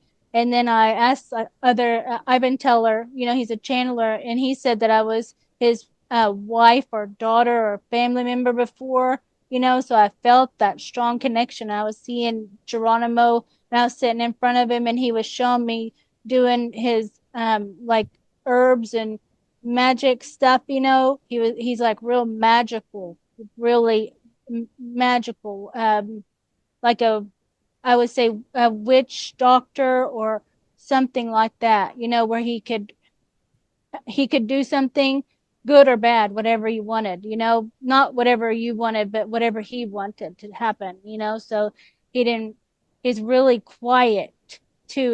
He's telepathic. So I just got this and I said, this is Geronimo. Like I just named it Geronimo, so when I put it on, then I think of him and like protection and stuff, so those kinds of things help, with the energy and brings them in closer to you and stuff. So, do Okay. you feel Geronimo or anything with me? Anything with that? Or see anything with that? Was he Apache? He was Uh-huh. Apache, and I read a lot about Geronimo and then Apache, and I don't hope, out there I was Hopi, always looking up things, You and had a vision. Navajo. yeah, the Navajo and Hopi, and I talked to people, Native Americans around there and everything else too when I was Mm. there. Mm-hmm. Yeah. Yep. Yep. I know I like him and I like Quanah Parker. He was the Comanche war chief and Crazy Horse too is a Lakota, so I guess I'm helping them with the soul retrieval because Quanah Parker he was sitting I'm in Oklahoma and his house is in is in I think I wanted to say Fort Seal, but it's somewhere over there in I forgot where it's at. It's over by in the northeast southwest area. Lawton area, of Oklahoma, is the Quanah Parker. And he had like a whole bunch of wives that's polygamy and with a whole bunch of children in this one house. And so he wasn't wanting to leave. he just kept sitting in front of the fire. And I said, what are you, all of your wives are right here. Like I was just trying to talk to him and see what he needed. So I just stay with him until they make a move, and I check back in, and he's still sitting there. So I just go on to something else and check back in, and I see he's standing up now. So there's been progress of something. So something still bothers him if he's still sitting there staring into the fire, and he's not talking. And all of his wives are around him, so I know he's not waiting on anybody. So I'm like, what is it? So it kind of goes deep when I'm walking. I do all my work and stuff when I'm walking and all that too. I get a lot of visions of stuff. So this is some light language. What does that feel like for you guys? Yeah, I can feel my cells translating that. Yeah, to me it feels more like a rotating like equation. It's entering. I can feel the download coming in. I can't translate what it's saying completely, but I get the gist of it essentially. Mm-hmm. It's some of it is planetary information, some of it is mathematical, and the other is what am I That's getting? why. Yeah, that too, yes. Basically saying we knew you in other existences kind of thing. Yeah. It's hard to translate. Yeah. Oh, Mm. Yeah. Oh. okay. And then here's a remote viewer for the military. Oh no. Yeah. Dun, So dun, I dun. think that happened when you was in Arizona, because that whole New Mexico, Arizona area was a base under there. You could have been transported underground to that base there because they probably picked up on your abilities. Yeah, your remote viewing is different though. It's a different kind of remote viewing. So they hone in on whatever abilities and then give you these things to increase it. So it'd be um it's different. I can't find it what it is exactly that you do, because it's more dreamlike in a way. Something, it's not like your remote viewer, you open portals, because I see that easily because that's what I do in that way. So you're more, it's more spiritual. That's what it is. It's your DNA taken because of your spiritual DNA. So there's there's like a guardian, so they need that, our spiritual DNA, angelic DNA, to be able to, because they're like, a lot of them are like soulless beings, and then they use that, you know what I'm saying with that, with those beings, that are the negative or no soul. So they look for the spiritual, um angelic DNA, that we all have it, but that's what they get it. They take your knowing, your to connection with source, with God, like that, your spirit, like your connection, like that, because they don't have that, you know. So Yeah, yeah, they try to hijack that because they don't have any co-creative skills or virtually none. Draco reptilians fall into that category. A lot of demonic life forms fall, and synthetics fall into that category. So yeah. yeah. Mm. And okay, so the Syrian cat people from Sirius. This like Sirius A is the star. They be like the warrior type class, like a tiger that's bipedal, where he could humanoid looking, like that, and is a tiger being, or any kind of cat that you're drawn to. Which kind of big cats are you drawn to most? I kind of like the tigers more. Mm-hmm. Mm-hmm. Yeah. Yeah, that Yeah. particular clan is actually good. Yeah. Mm-hmm. Mm. Yeah, the warrior, they're known for their strength, the cats are, they're very strong, strength wise. So they battle the Draco, and the Drake they are uh the Draco and them, they're strong too, but the cat people are very strong, strength, but the Draco more psionic, you know. So yeah. Oh, this one, the being taken. This is like a person being worked on by the Greys, and on a ship, and being. You could even have an implant that they would track you throughout your life and monitor, and keep up with your um medical stuff, kind of like that kind of thing. Or when you're going on a positive, then they come around and then they take you as well to find out what information you have, So, yeah. Because I'm thinking when I had my hernia operation in 2013, I had so many holes in my stomach because they were chasing something around in my stomach that kept moving. Oh, And okay. they tried to tell us it was calcified fat. Yeah. Well, to do better, we got a picture of it, and it was kind of a giant tic tac thing that was floating around my stomach, and they were chasing it all over before they finally caught it. Mm-hmm. I had so many holes in my stomach while they tried to catch it. Because it And kept then, moving, yeah, it kept moving yep, around. They finally Kept grabbed it, but moving. it was, yeah, the implant. Yeah. They was like, what is this? We better put this someplace else. I So, asked them for it, and they wouldn't let me have it. right. Mm-hmm. They don't. They don't let people have that. Yeah. So here's the plant medicine. Yeah, plant medicine. So I like doing that kind of um I see that for you. Like as a Native American doing that, like a shaman, a medicine man, a medicine man. Yeah, medicine man. Mm. You feel that lifetime when you was a medicine man, like in the Navajo, No, Apache that Navajo, it's one of kind of, those. I don't know. I must have shut that down because most of the times now plants, if they're weeds, as far as I was concerned. Yeah, you would use those for healing people, however that would be, Um, yeah. And drumming, it's a medicine man. You've been that. Oh, this says, love yourself first. That's for all of us.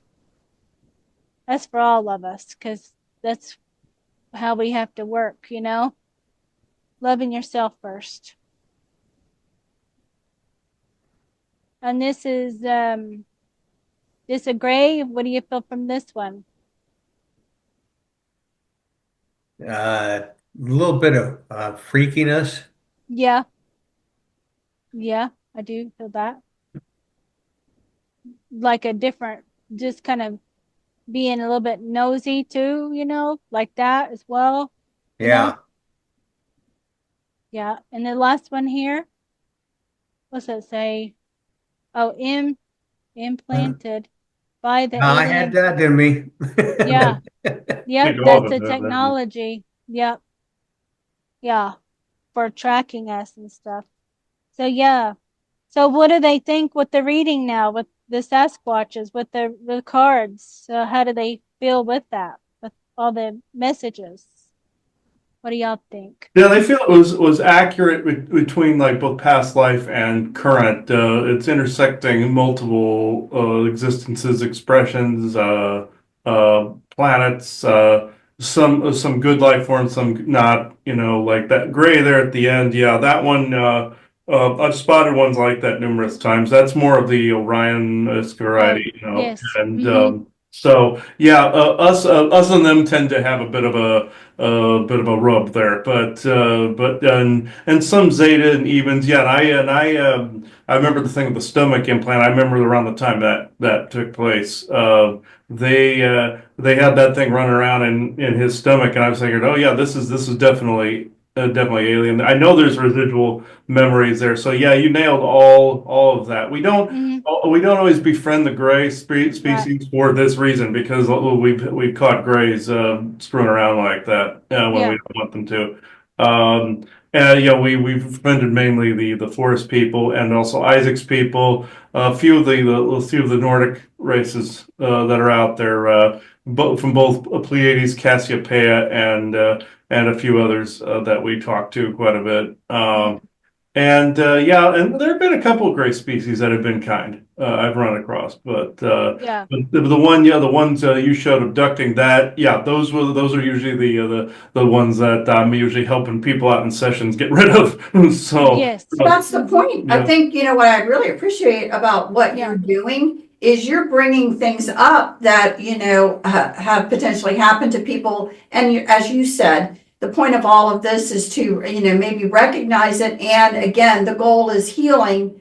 So to be able to acknowledge it, to be able to heal from it and understand it better, you really do a type of, very interesting reading that you've made all those cards. I'm assuming you made Yes. them. Oh yeah. I have so Very, many. very interesting what you do. Mhm. And I have these. If y'all want me to do a different deck for you guys really fast, you may draw like 3 cards each for Yeah, you want to Oh, do that's guys. fine. Yeah, just Yeah, go something ahead. real quick, but Yeah. very, very interesting. These Yeah. would be a little bit different because I did this like in one setting almost, and then I've also been you know how when we get into a negative state and then we throw stuff away that because we hear a voice saying like, why are you even drawing this, or nobody's gonna want a reading, so this is negative that's implant, the thoughts, and then I'll throw some of them away. So I'm like, why did I throw those away? Later I'll think that, and I don't know, I just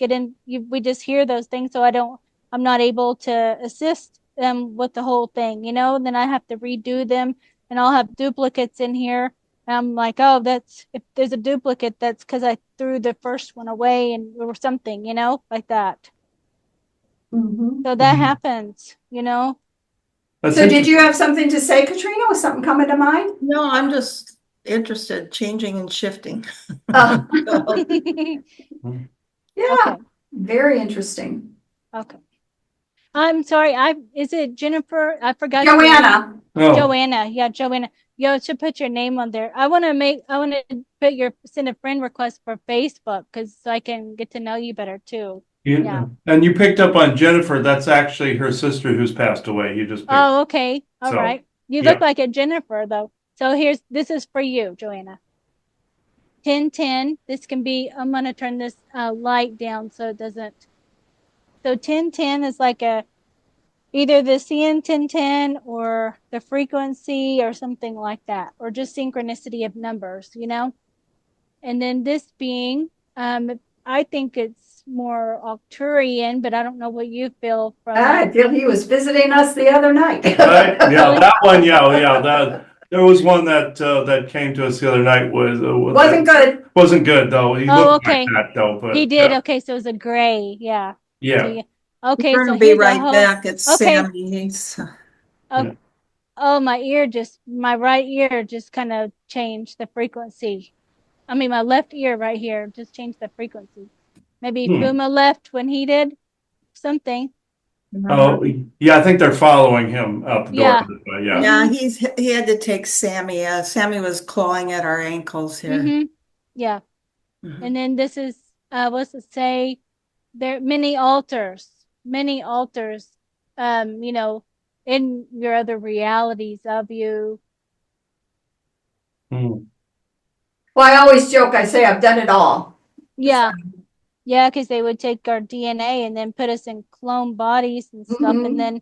and then put us in the programs, the super soldier, because I can see you as a super soldier and doing very like jumping from the helicopter, doing very high risk things, and you're fearless. You're like, I'll go first, and then you just go, you set the bar like it, well, I guess we got to, because she's already out the window, like we got to go, so you're like not scared to go first on anything, whatever it is, you'll just go first, so is Yeah, I that just right? said you were a kaleidoscope. Believe that.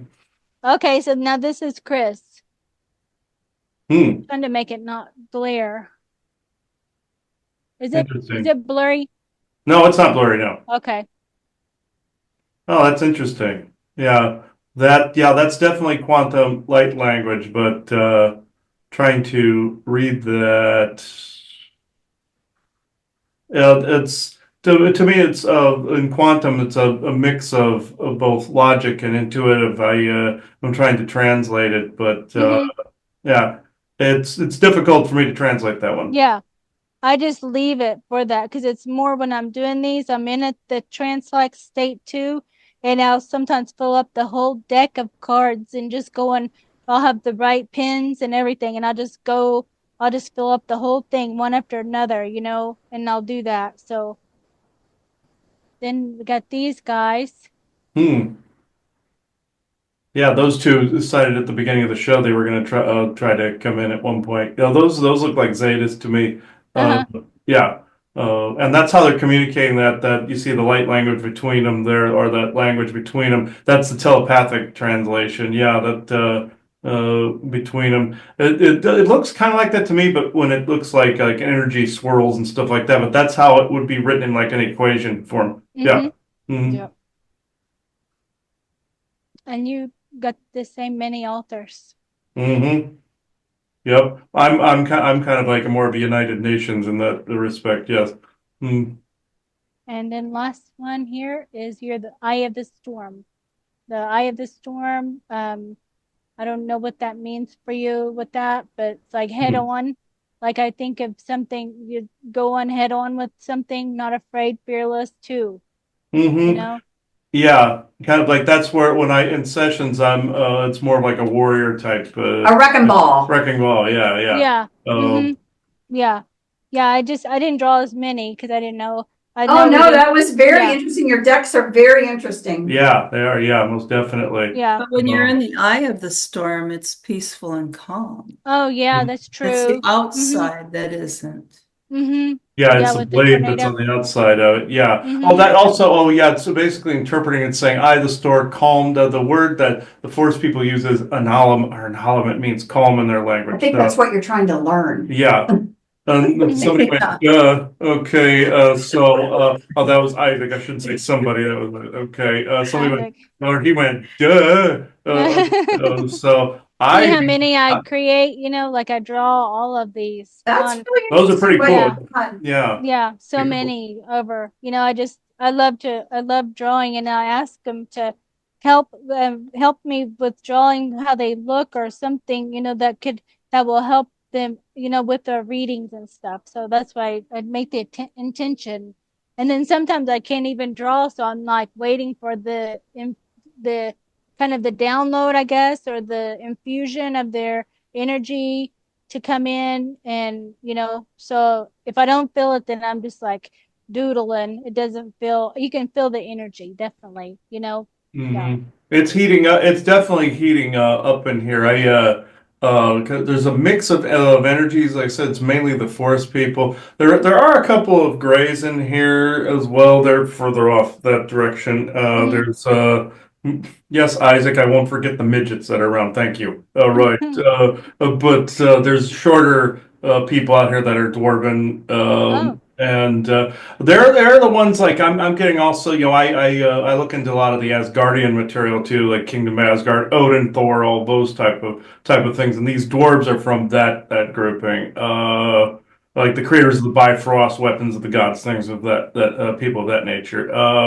World of Wheels, that's called. That's in another dimensional space. What do they say? What are those dwarfs as? What are their?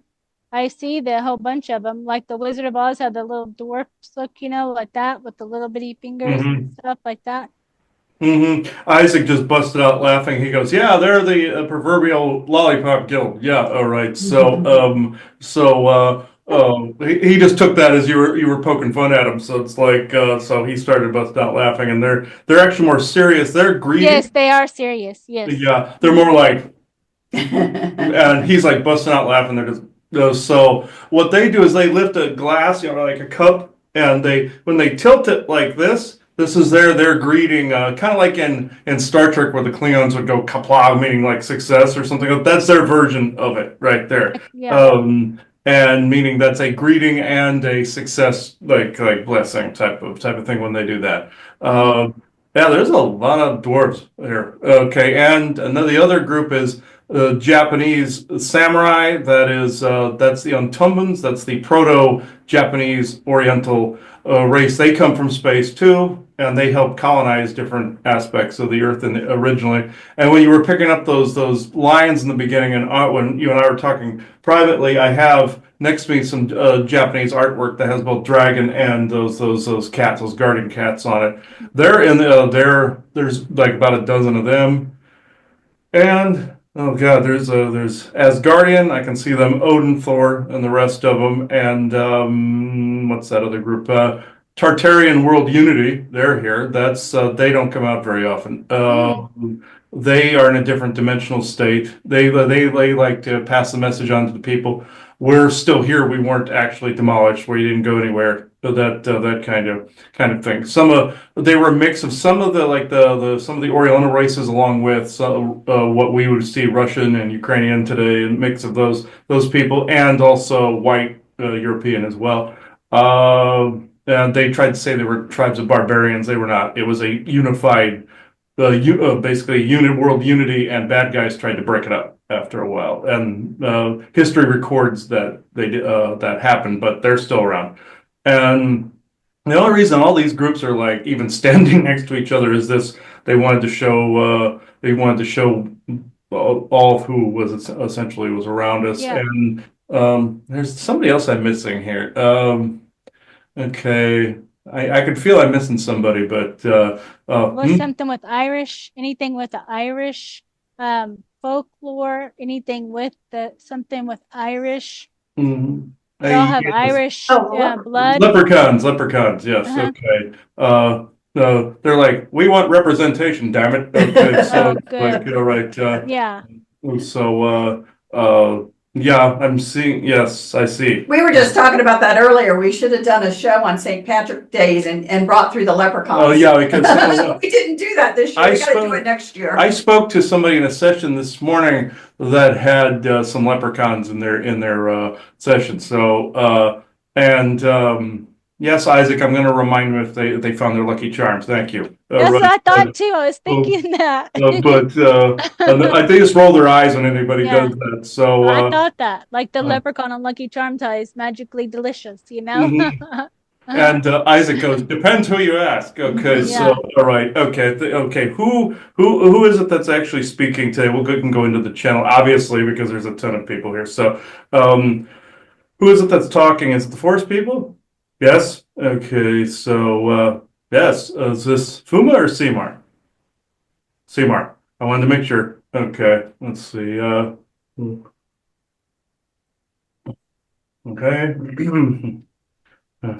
Getting a little crammed in here. He says, okay. Okay. Yeah. Seymour. Yeah. You know what to do. Okay. Yeah. God, there's a ton of people here. Okay, let's see. All right, Seymour, yes.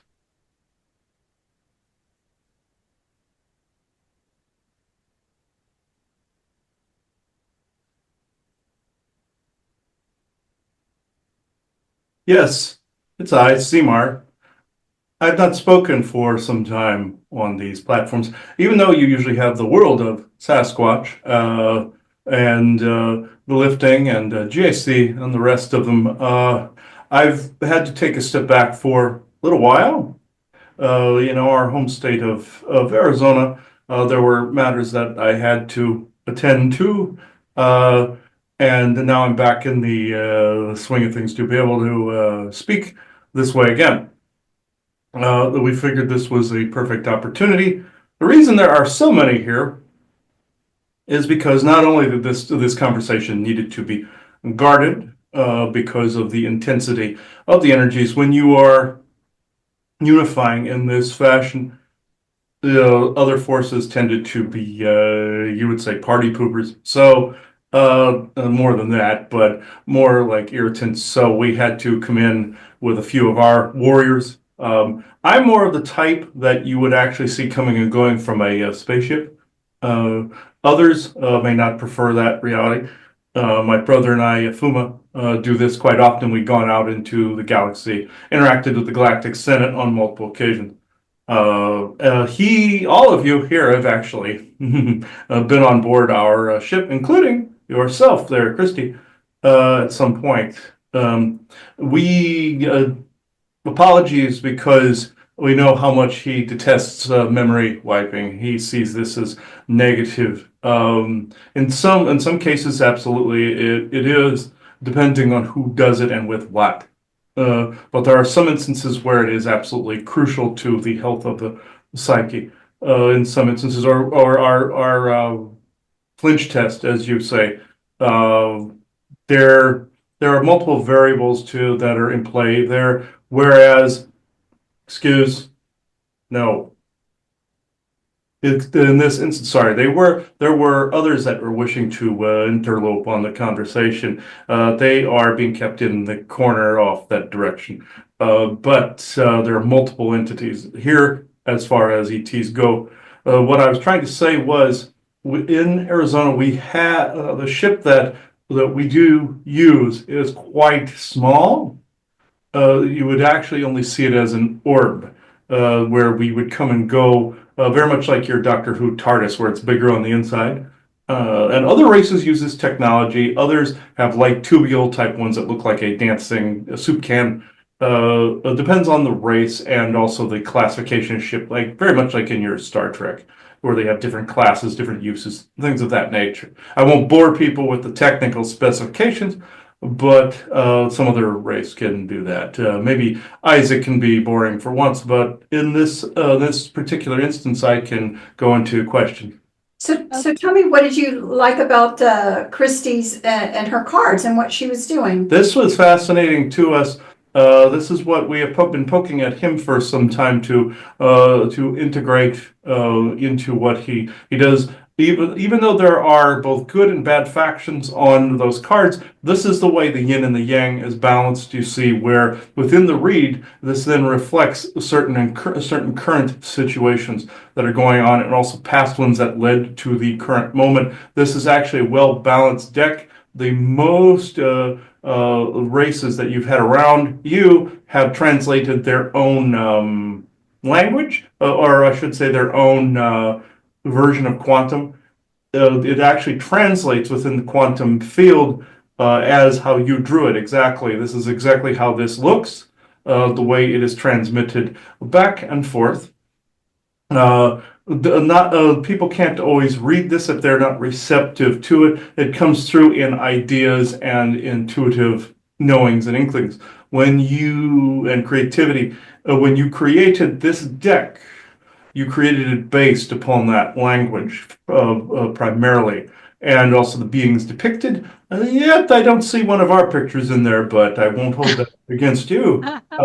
But this is coming, though, I sense. But we saw our name in there, though we do not go by Bigfoot. We go by forest people. Okay. I do not wish to be what's the term, extremely anal retentive on what someone is identified as, but you get the idea. But this is where we're at with this. This is a wonderful scattering of ideas and wonderful scattering of transmissions from different beings, different planets, different time frames. That's also important. Everything, everywhere happening at once, and timelines that are also coming through. The multiverse is basically shaking your hand as you shuffle that deck. Just be wary of whom you shake the hand with, but you know this already based on your experiences. So I hope this answers.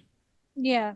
Can I ask about the I guess I don't know if it was that my dad had seen the orb come up to the dogs and then expanded out like a growl, and then the dogs got quiet, and then it's like an orb shrunk back down and then zoomed off. Was that a dog or a forest people?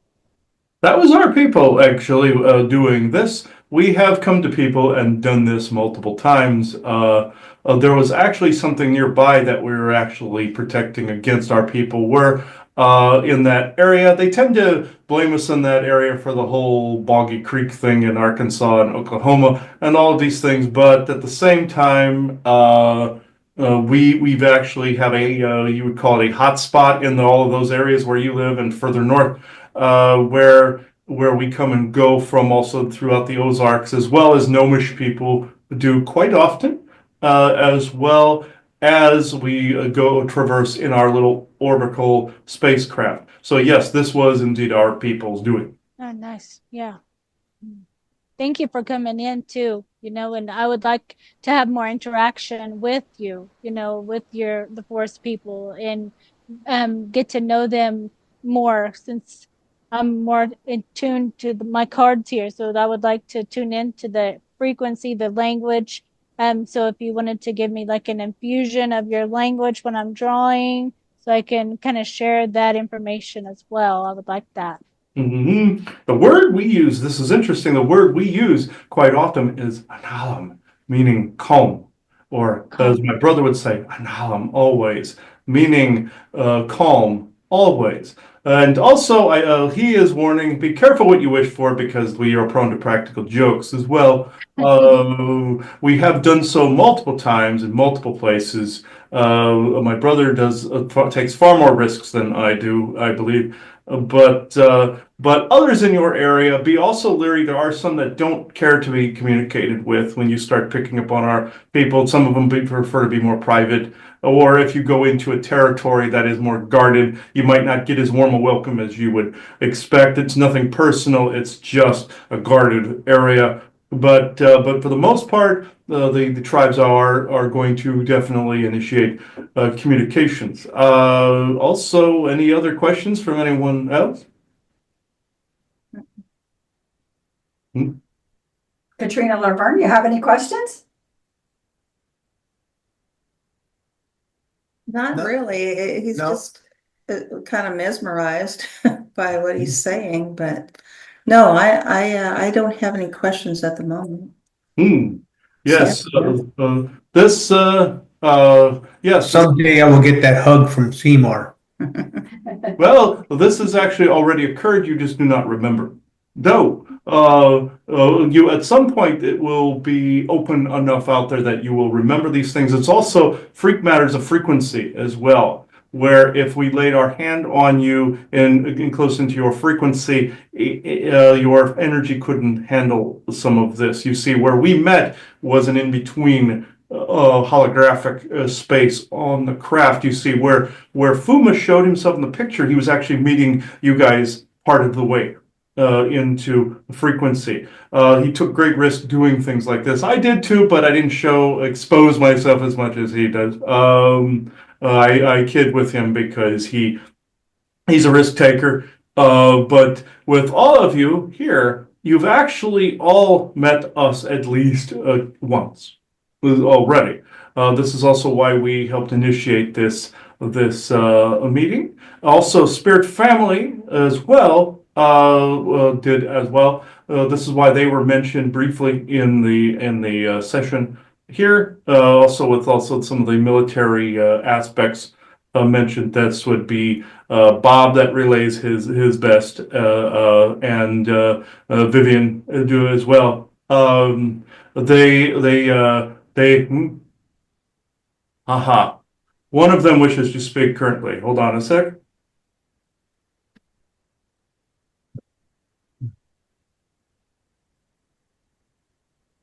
Hmm. Hmm. Well, hello, both of you. This Hello. is, I think, Katrina, you know exactly who this is. I think I will identify myself further. You do not like the nickname that I gave you. I called you Punky once. I can only stay for a brief moment because of all the activity, but we had to at least put ourselves in this conversation. To Christy, I was her father in this existence. I'm actually speaking more of as my higher spirit existence, along with my wife and several other. I speak from the spirit world currently. There is a ton of activity on this property. It needed spirit world to buffer with the conversation. There's at least 15 different species on this property currently, and at least that many or more on your own. I can answer questions about also spirit contacts if you wish as well, if you do have questions for me. And also, if you two have questions for me as well, I would be happy to speak on it. Are you with Mom? Yes, indeed. We sit in a place, how can I describe? Your parents are there too, Laverne, Ben, and Bert. We are in a, no, Isaac, we're not in a commune. No, it is.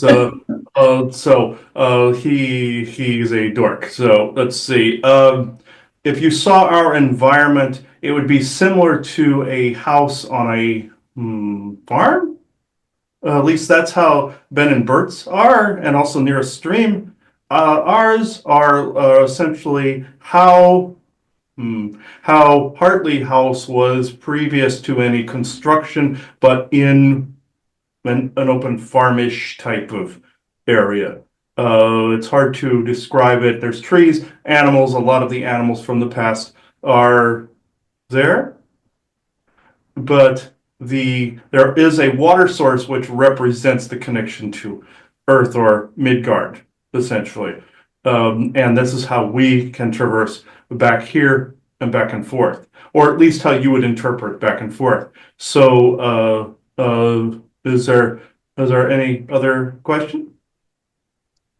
You said there's a lot of animals. Is that all the dogs and Dogs, cats, multiple forest people throwing rocks at the house. Yes. Okay.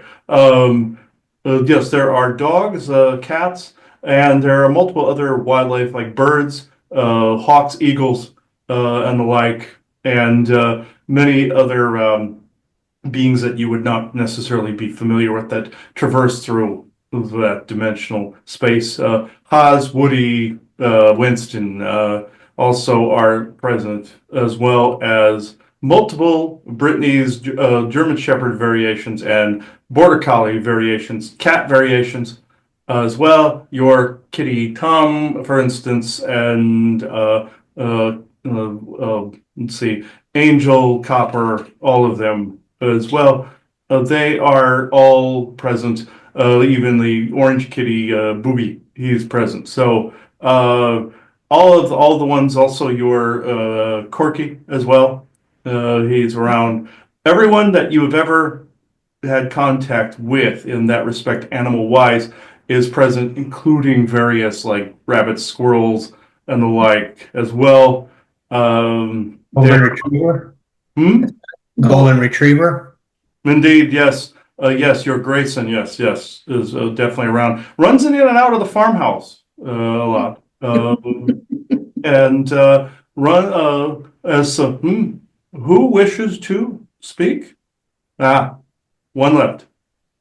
Excuse, I know this is your interview, Christy, but give this moment.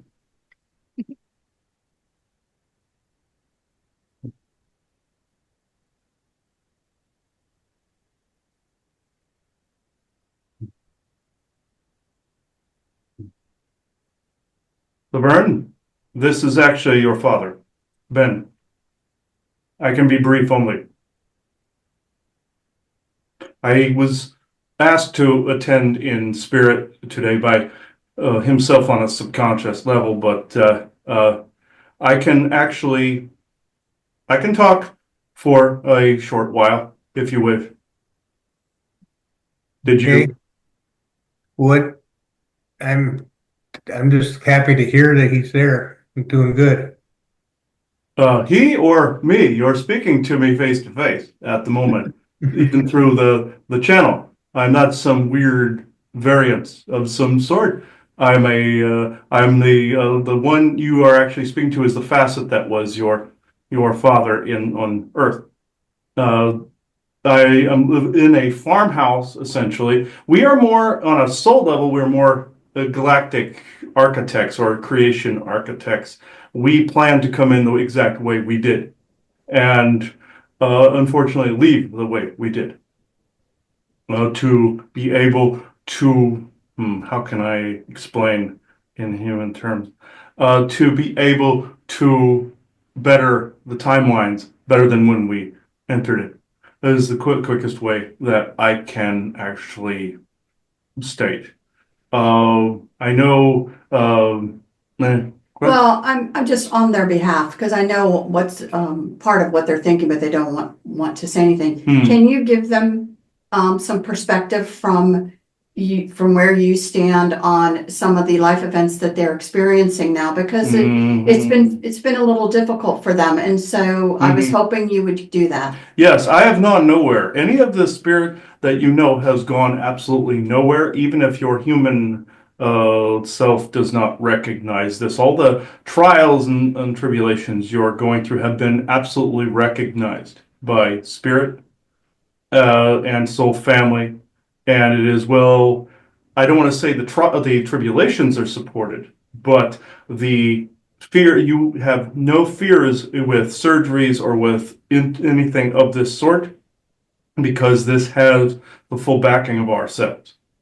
There are no, as even though he would say there are some things doing damage, yes, but there is even greater backing by spirit. Even though it does not seem as such, we cannot always connect to people as we would wish in that respect. But just like your heart, Laverne, this is being carefully looked after. There was some damage done by aliens, but there was also some healing done by ETs as well. Sometimes certain intermediaries have to be utilized as well, even if they might seem odd or strange. And also for yourself, Katrina, anything with the fears surrounding surgeries do not necessarily need to be. These are messages from everyone, not just myself. This just know there needs not be fear surrounding this, and also as well as showing your face to the general public as well. For both of you. I know our guest. Do you have questions for us? I was just I was looking and listening what you're saying, and I agree with everything you're saying. I don't see any that y'all need to have any fear with any surgeries, and I was feeling like with Laverne with the heart is just because he does so much traveling interdimensional portals and astral stuff that the frequencies sometimes mess with the heart frequency. So it's more of just kind of centering. I see like a centering or something, or even I just keep thinking of the drumming. So you might try that again with the drumming and see if that assists your heart. Because I don't see anything in anywhere, to worry about. And yeah, so Mm-hmm. yeah, I don't see anything. I was following everything you said, and have no fear of any of the surgeries or anything. Mhm. Yes, yes, and there is, I know we said this was the last person. There's one other that wishes to interject something here.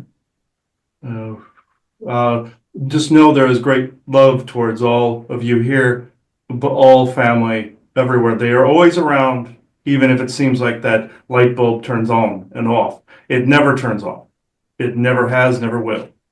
So I will move aside for one more.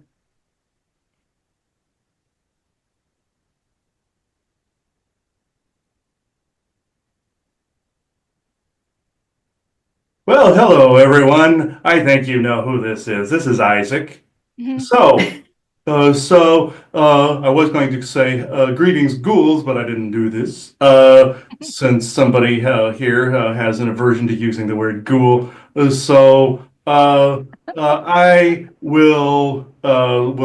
actually, throw him under the bus quite often in channelings, but I will say that it's finally about goddamn time both of you got on a show after a while. So, I've only been poking at him to poke at you for a few years now. So finally this took place. So I really didn't have much to say other than that. I just had to have the final word of the conversation. And ask Isaac some questions. Sure. I knew you had questions. So what's he like in running backwards? What do you think about doing my exercises with me? And then going to the tanning salon too. For the sake of all that are listening, I will use the PG-13 Thank you. answer. That's what I was going to say. You got it. So, just know there is an R-rated one waiting in the wings. But I will. In your mind. In your mind. Yes, of course. But I also can project a situation and then co-create it as well. So, like with anyone, running backwards, yes, and running and zipping around, yes, there are certain anime type figures that they, like you showed him the other day, that I have a certain appearance of. And yes, I am athletic where I come from. As well. It's a world by the name of Lanulos as well. My brother Thorsden are transmitting from there currently, but we can come and go temporarily. You did actually catch me on the track. I was greeting you there because we've actually known each other before, and I usually re-greet those that I remember from other expressions. I knew you during the ant time frame. That's why you translated me as an ant, because that was what I looked like in that existence. I look more human now. I'm half human, half what you would call elven or tall white. And this is why you saw the pale skin. Sometimes I have a beard, sometimes I do not. He sees me with the beard. I'm related to him and you, Katrina. So this is why I have an appearance similar to yourselves. Essentially the same thing, soul family, even though others out there would object to the term soul family. Still, in this instance, yes, I will keep it clean for this particular observation. Questions? Yeah, I was asking him why he likes the red hair, and I was feeling like because it's like stylish, like it's his own thing, and like he likes to be different and unique and stand out with his dress, with his clothes, and how he's like suave, kind of like that too, like a ladies' man, kind of like that. So that's how I was seeing him. He's like he likes. I was seeing that he likes everyone to laugh at his comics, his jokes and stuff, and his sarcastic remarks. He thinks he does it to uplift the energy with everybody because everybody's so serious all the time. And then he likes to just say stuff to help lighten the energy up, so it's not so heavy. Yeah. Yes, the red hair is actually part of the family lineage there, Katrina. Okay. It comes from the Celtic lineage. Okay. And also because that was the time of the elven time frame that J.R. Tolkien spoke about in The Lord of the Rings. What he was showing is the ancient battles with elves, and Sauron would be the battle with the Fomorians or Orion types. Then some of the remnants of Atlantis afterwards in the Fomorian Tuathan Dananan wars, and humans got caught in the middle, and that was the time where some of the DNA got fused together, half human, half elven type of DNA, where some of his genome springs from. So this is also where mine springs from within the genome. The red hair, I let it grow out after I went home. Where I was around military for quite some time. My brother, he would be more of an MD. He looks more like him than I look like him, but he was around them performing medical operations, and I was around essentially. Him and I were around helping crack programming for people that had gotten into the SSP and other mind control type programs. Just made it a little bit easier to break out of. He calls it the Death Star routine, where there was a flaw created into the Death Star to destroy it, kind of thing. That is essentially what we did there. Essentially, the military got fed up with us breaking their crap, so essentially our green cards got revoked, as you would call it, and we went home. This is where we are talking to you via transmission. We can leave leave transmitters on a property or show someone how to build one. And we can project a holographic onto a property. The Venusian colonies of Valiant Thor does the same thing, and various Pleiadian groups do the same identical thing. Lanyalosians do it. Elaine and Vessa, friends of myself, also do this as well. It's sometimes far too dangerous for some of us to make contact completely physically, so we have chose to do it that way. When we were ants, then what was our relationship as Mm. ants? This is, I think this borderline's more PG-13 R rating, but I will conglomerate. Yes, there was, a native existence, then I had an ant existence, but I could shift my face back and forth from human looking, and some of them could shift back and forth, not only with just psionics, but with a physical ability. Others had just the psionics. I had an element of both because I had the human-like face. Some of them had the other mandibles and such. But yes, this is where we had a relationship. Then this is another reason I greeted you in the way that I did here. Mhm. I usually Mhm. see others that I've shared past life relationships with and want to poke my head in to say hello. That is actually the edge of PG-13 right there. So, do you have other questions for me? I can see that. I can see like talking with you as an ant, like an ant being within you could, because I built like more of a relationship with him like that, with the ant being. And then I would be like communicating with him telepathically, maybe I'm more of a telepath in that way, we're quiet seeming.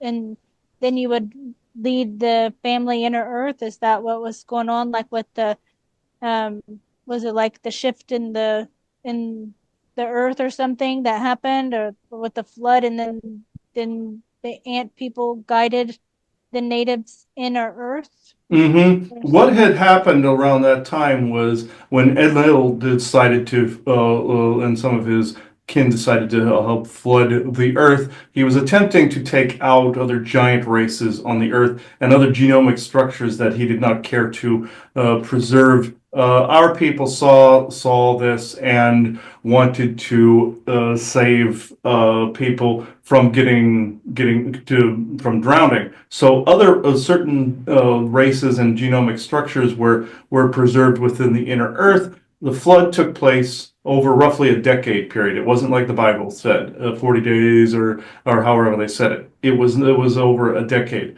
Then the waters were drained away, and then the nature was restored. This was Enlil's way of trying to rid the earth of Nephilim and Jotun, but it did not quite work. And also, some of the forest people were at risk too. This did not quite work. A lot of human genomes were saved within the inner earth. He was not allowed to try that move again until centuries later during the Sumerian period.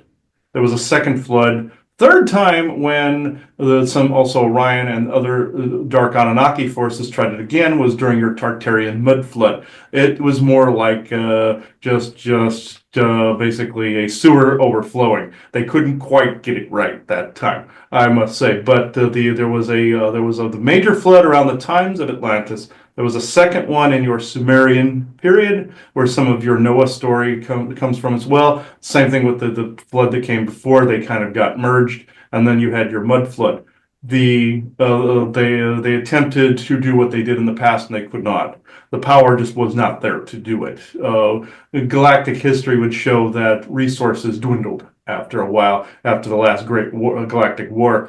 But the crux of this is, yes, we did rescue people, and it was enough that we could help start another civilization. After this is when this form of mine passed. That incarnation or expression of mine passed away. This was an excursion that I went to Mars shortly after this, and this was after the disaster therein, and attempted to set things right there. And I was subsequently basically killed by certain reptilian forces that occupy in the hills of Mars. They tend to look a little like large salamanders with large curved swords. Essentially, these are not Draco. These are a different variety. They're slightly less creepy than Draco, but these guys are more territorial. They can take down spaceships with a yell or a scream. They tend to be able to shout people apart, essentially, with like a voice like in your Skyrim Thum vernacular. But this is essentially how I was killed in that lifetime, reincarnated eventually as the one that is channeling. I remember a lot of my past lives fluently, like your movie Infinite, the Mark Wahlberg movie that came out. Essentially, I can do that same and access my personal Akashic fluently. So do you have any, does Isaac have any messages for me about what I do with the cards and anything like that? Any messages? Yes, yes. So as Seymour said earlier, it's a wonderful deck. Keep this up. Start to keep adding to this. You can even create other decks this way. You might be able to even create ones to sell if you learn certain computer programs or things of that nature, like Photoshop and the like. You can integrate the computer along with it.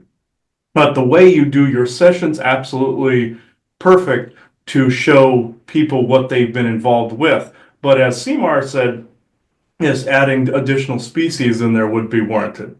Mm-hmm. Yeah. All right. Thank you. Thank you. Especially the forest people, because they are hams for attention. I believe the term is attention whore.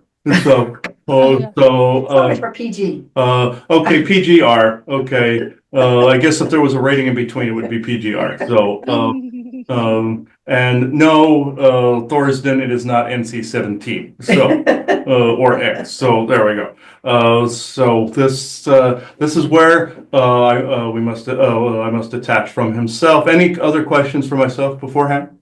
Nope. From the peanut gallery there? No. No? Okay. Okay. So I will detach it this time. So bye-bye. Bye-bye. So all right. Yeah, normally when there's a group like that, I knew there was going to be more than one talking. So that it was a mix between Spirit and ET, so and Forest people. So that's actually interesting. I can feel them, some of them withdrawing too, but that's actually quite interesting. Like getting up because the movie's over, like they're standing up out of their seat, leave like the movie's over, so they're getting up. Yeah, it's like You know? it's like get it. So the credits are forming. So it's like, but is there going to be an after credits scene? Okay, no, no, Isaac. Okay, let's see. I knew he's always the one that always have to have a final say in things. Yeah. Does anybody else have anything to add? Christy, did you have any information you want to give people? Website? Oh, you know, yeah. email. All that? Yeah, my email is christy.campbell.11@gmail.com. And I do the readings. If you wanted to book a session, just email me and then we can set that up. Yeah. And I do charge $44 and it's an hour reading, so.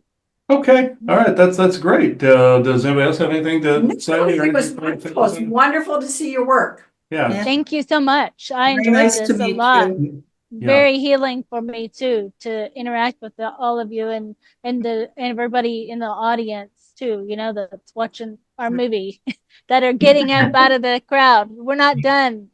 Yeah, and Isaac said because of the bright light, I look like him now. So because he's pale. So but okay, I believe we're good here. So thank you everybody for watching this episode. This was a lot of fun tonight. Filming this episode. If you want to get in touch with myself, you know where to go, thelifting.net. Now you know where to go to get in touch with Christy. And I now close this circle within true benevolence and no conflicting agendas as of this moment in time. So thank you, everybody. Bye-bye now. Thank you, Christy. Bye-bye. Bye-bye. Okay, to put in context, when my grandfather, Bob Sainovich, was talking, and when Ben and Bert Schaff were being referred to there in the spirit, they were on a farm, but also they were near a lake and a stream. So, and he liked to fish. So I thought that was actually quite interesting. And when Christy and I talked in private before, our big German black and white or gray and white German Shepherd Haas, or Hasenpfeffer of Arquette was her whole name, came through, and from when I was a kid, she came through, showed herself, and Booby the Morris-like orange cat, except his face was slightly different than Morris's, but same color, and Keeper the Schnauzer, and then Winston Chauncey is his middle name, Jacob, the miniature Schnauzer. One was gray, like a typical miniature Schnauzer, slightly bigger, and then he was a dwarf miniature Schnauzer, slightly muskier. She was chubbier, but he looked like a little wizard. And then Woody the Border Collie, and then I had a dream where Woody came through with one I called his brother, and it was a full black-faced Border Collie, and that was one that would have been the same age as him from the same litter. And I found out there was an actual one that had a full black face. And I had a dream where I was walking in a neighborhood in Lincoln, Hartley Street. You saw the one in the Starkweather episode me and Aubrey did of Conspiracy Sector. So what that was I was walking through. I saw this house at the end of the block that everybody was crammed into, and I was afraid to go down into the neighborhood, like it was abandoned and unsafe, or there was something unsafe about it. Now I get what it was, and I was wondering why everybody was crammed in this one house. They were arguing and bickering, small talking, things of that nature. I wasn't interested. Left. Went to go walk towards Hartley Street and thinking, wait a minute, we're not there anymore. We were in Arizona by that time. We were well past Fletcher. We were in Prescott by that time. Then I saw Woody come through the threshold. His face, the animals' faces are more animated when you see him from spirit. And he threw a leash to my hand. And I said, well, okay, where's your brother? Where's your brother? Meaning Winston at that time. And he ran me out of there, and I woke up. And that was in Prescott. So, yeah, they will intersect, and Woody did it again when I was standing in our shed in a dream sequence on Hartley Street again. I was in the shed looking out, and I was trying to go into the yard. He kept blocking my way. I wasn't decoding things right. I was seeing things based on familiar, like Janeway, when she went into the Q continuum in Star Trek Voyager with Q, she was seeing everything as the Civil War, as I've said before. And he said, you're not decoding it right. It's just because we're at Civil War with our own people, you're interpreting it that way. It's something familiar and historically familiar. You're just not comprehending it correctly. Basically saying these weapons are not your flintlock types, or caplock or anything like that. They are ours, and if it can hurt me, what it can imagine it can do to you, kind of thing. So, yeah, and he was bleeding from it. So, or she was just decoding everything wrong. It's the same with some of those dimensions. You don't know. And obviously there was an unseen danger. There was a forest person that was in my mother's dream sequence one time that she was heading towards a bike path out of a forest, saw a bike rider go by. He grabbed her unexpectedly and then side-eyed her with a blue eye, meaning communications. And we channeled them shortly thereafter on the World of Sasquatch. But what ended up happening was she was seeing a bike ride. She goes, it looks safe. No, encoding and decoding it wrong, and translating it or comprehending it wrong. So, yeah, that is essentially what is seen in some of those dimensional spaces. But I wanted to give some backstory. Also, I have, actually, I am going to pause this and I'll show you what I have on my wall, what I was talking about on the show. All right, here we go. These guys here would be more like Kazathu. We used to talk about them. We had a former colleague that was the incarnation of one of them. Those are the Chinese cat dragons, gargoyle types, and white dragon. Those are what we were referring to. So, I'm going to leave this here, but just know that I wanted to add this little tidbit, so for context. So it is 9:50 p.m. Eastern Standard Time, Friday, March 28th, 2025. Thank you. Oh, I just didn't realize I didn't mention Bob, or Robert Sainovich was the one you heard, and Vivian Sainovich, Gertrude Vivian Sainovich, my grandmother, that passed away. Well, he passed away in 84. She was in, I believe it was 2015.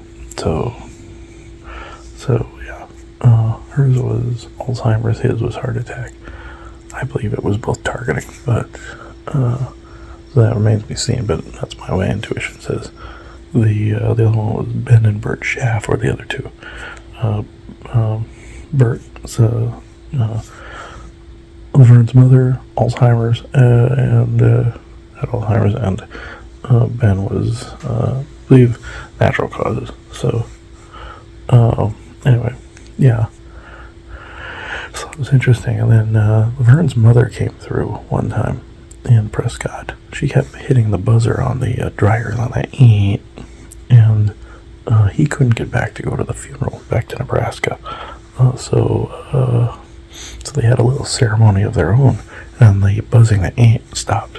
So, yeah, these are some things that have gone on in our life.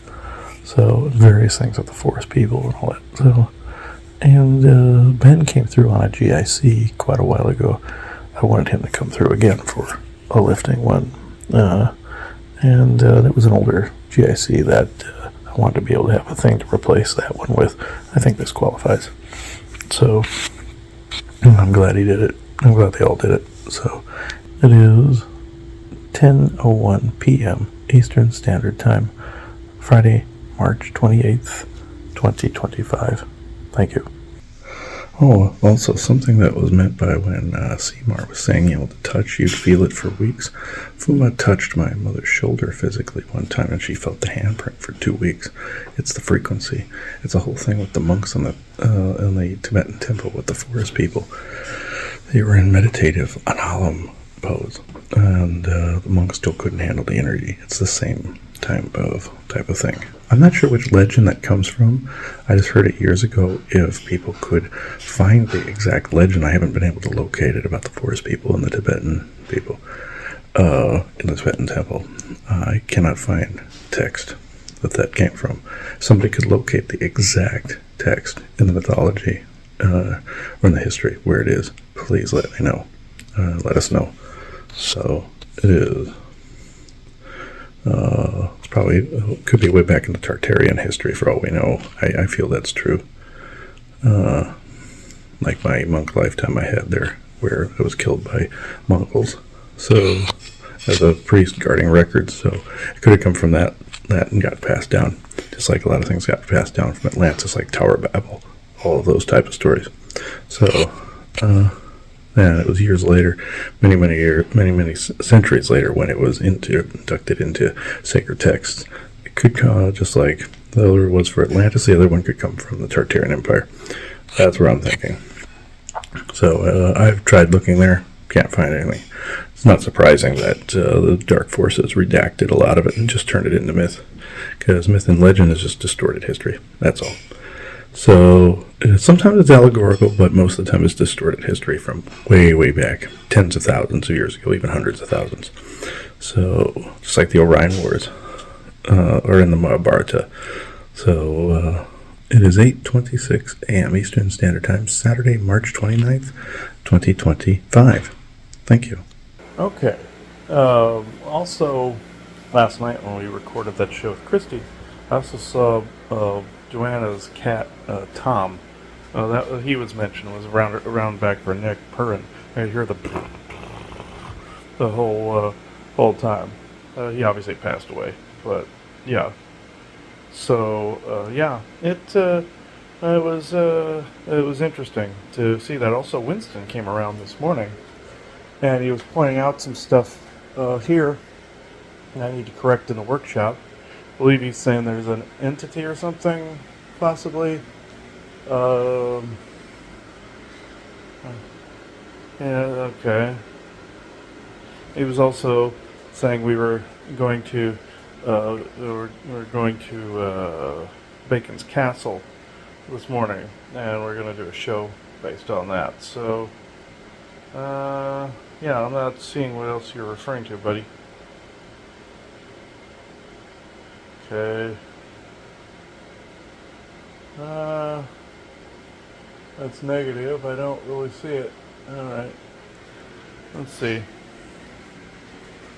Oh. Oh yeah, the Christmas stuff is back here. I usually find ghosts in this. Hang on. So. Oh yeah. Okay. There's some kind of goblin or brownie or buggard in here. Hang on. Throw them to Burgess. Okay, got it. Yep, there we go. Okay. And, okay. Thank you, little buddy. I will leave this here. Thank you. So, I will close this. It is 10:05 a.m. Eastern Standard Time, Saturday, March 29th. Oh, I was going to say the thing from Bacon's Castle, watch for this episode, by the way. That will do. It is 10:05 a.m. Eastern Standard Time, Saturday, March 29th, 2025. Thank you. But in those Christmas containers, I did find a ghost in there once. Around Christmas, I felt this whoosh of energy come out of there. I found a ghost in there. I'm going, why are you hiding in there? I don't know. You revealed our hiding place. You know, and when I move stones, the same thing happens. So it's getting a little old, I'll tell you the truth.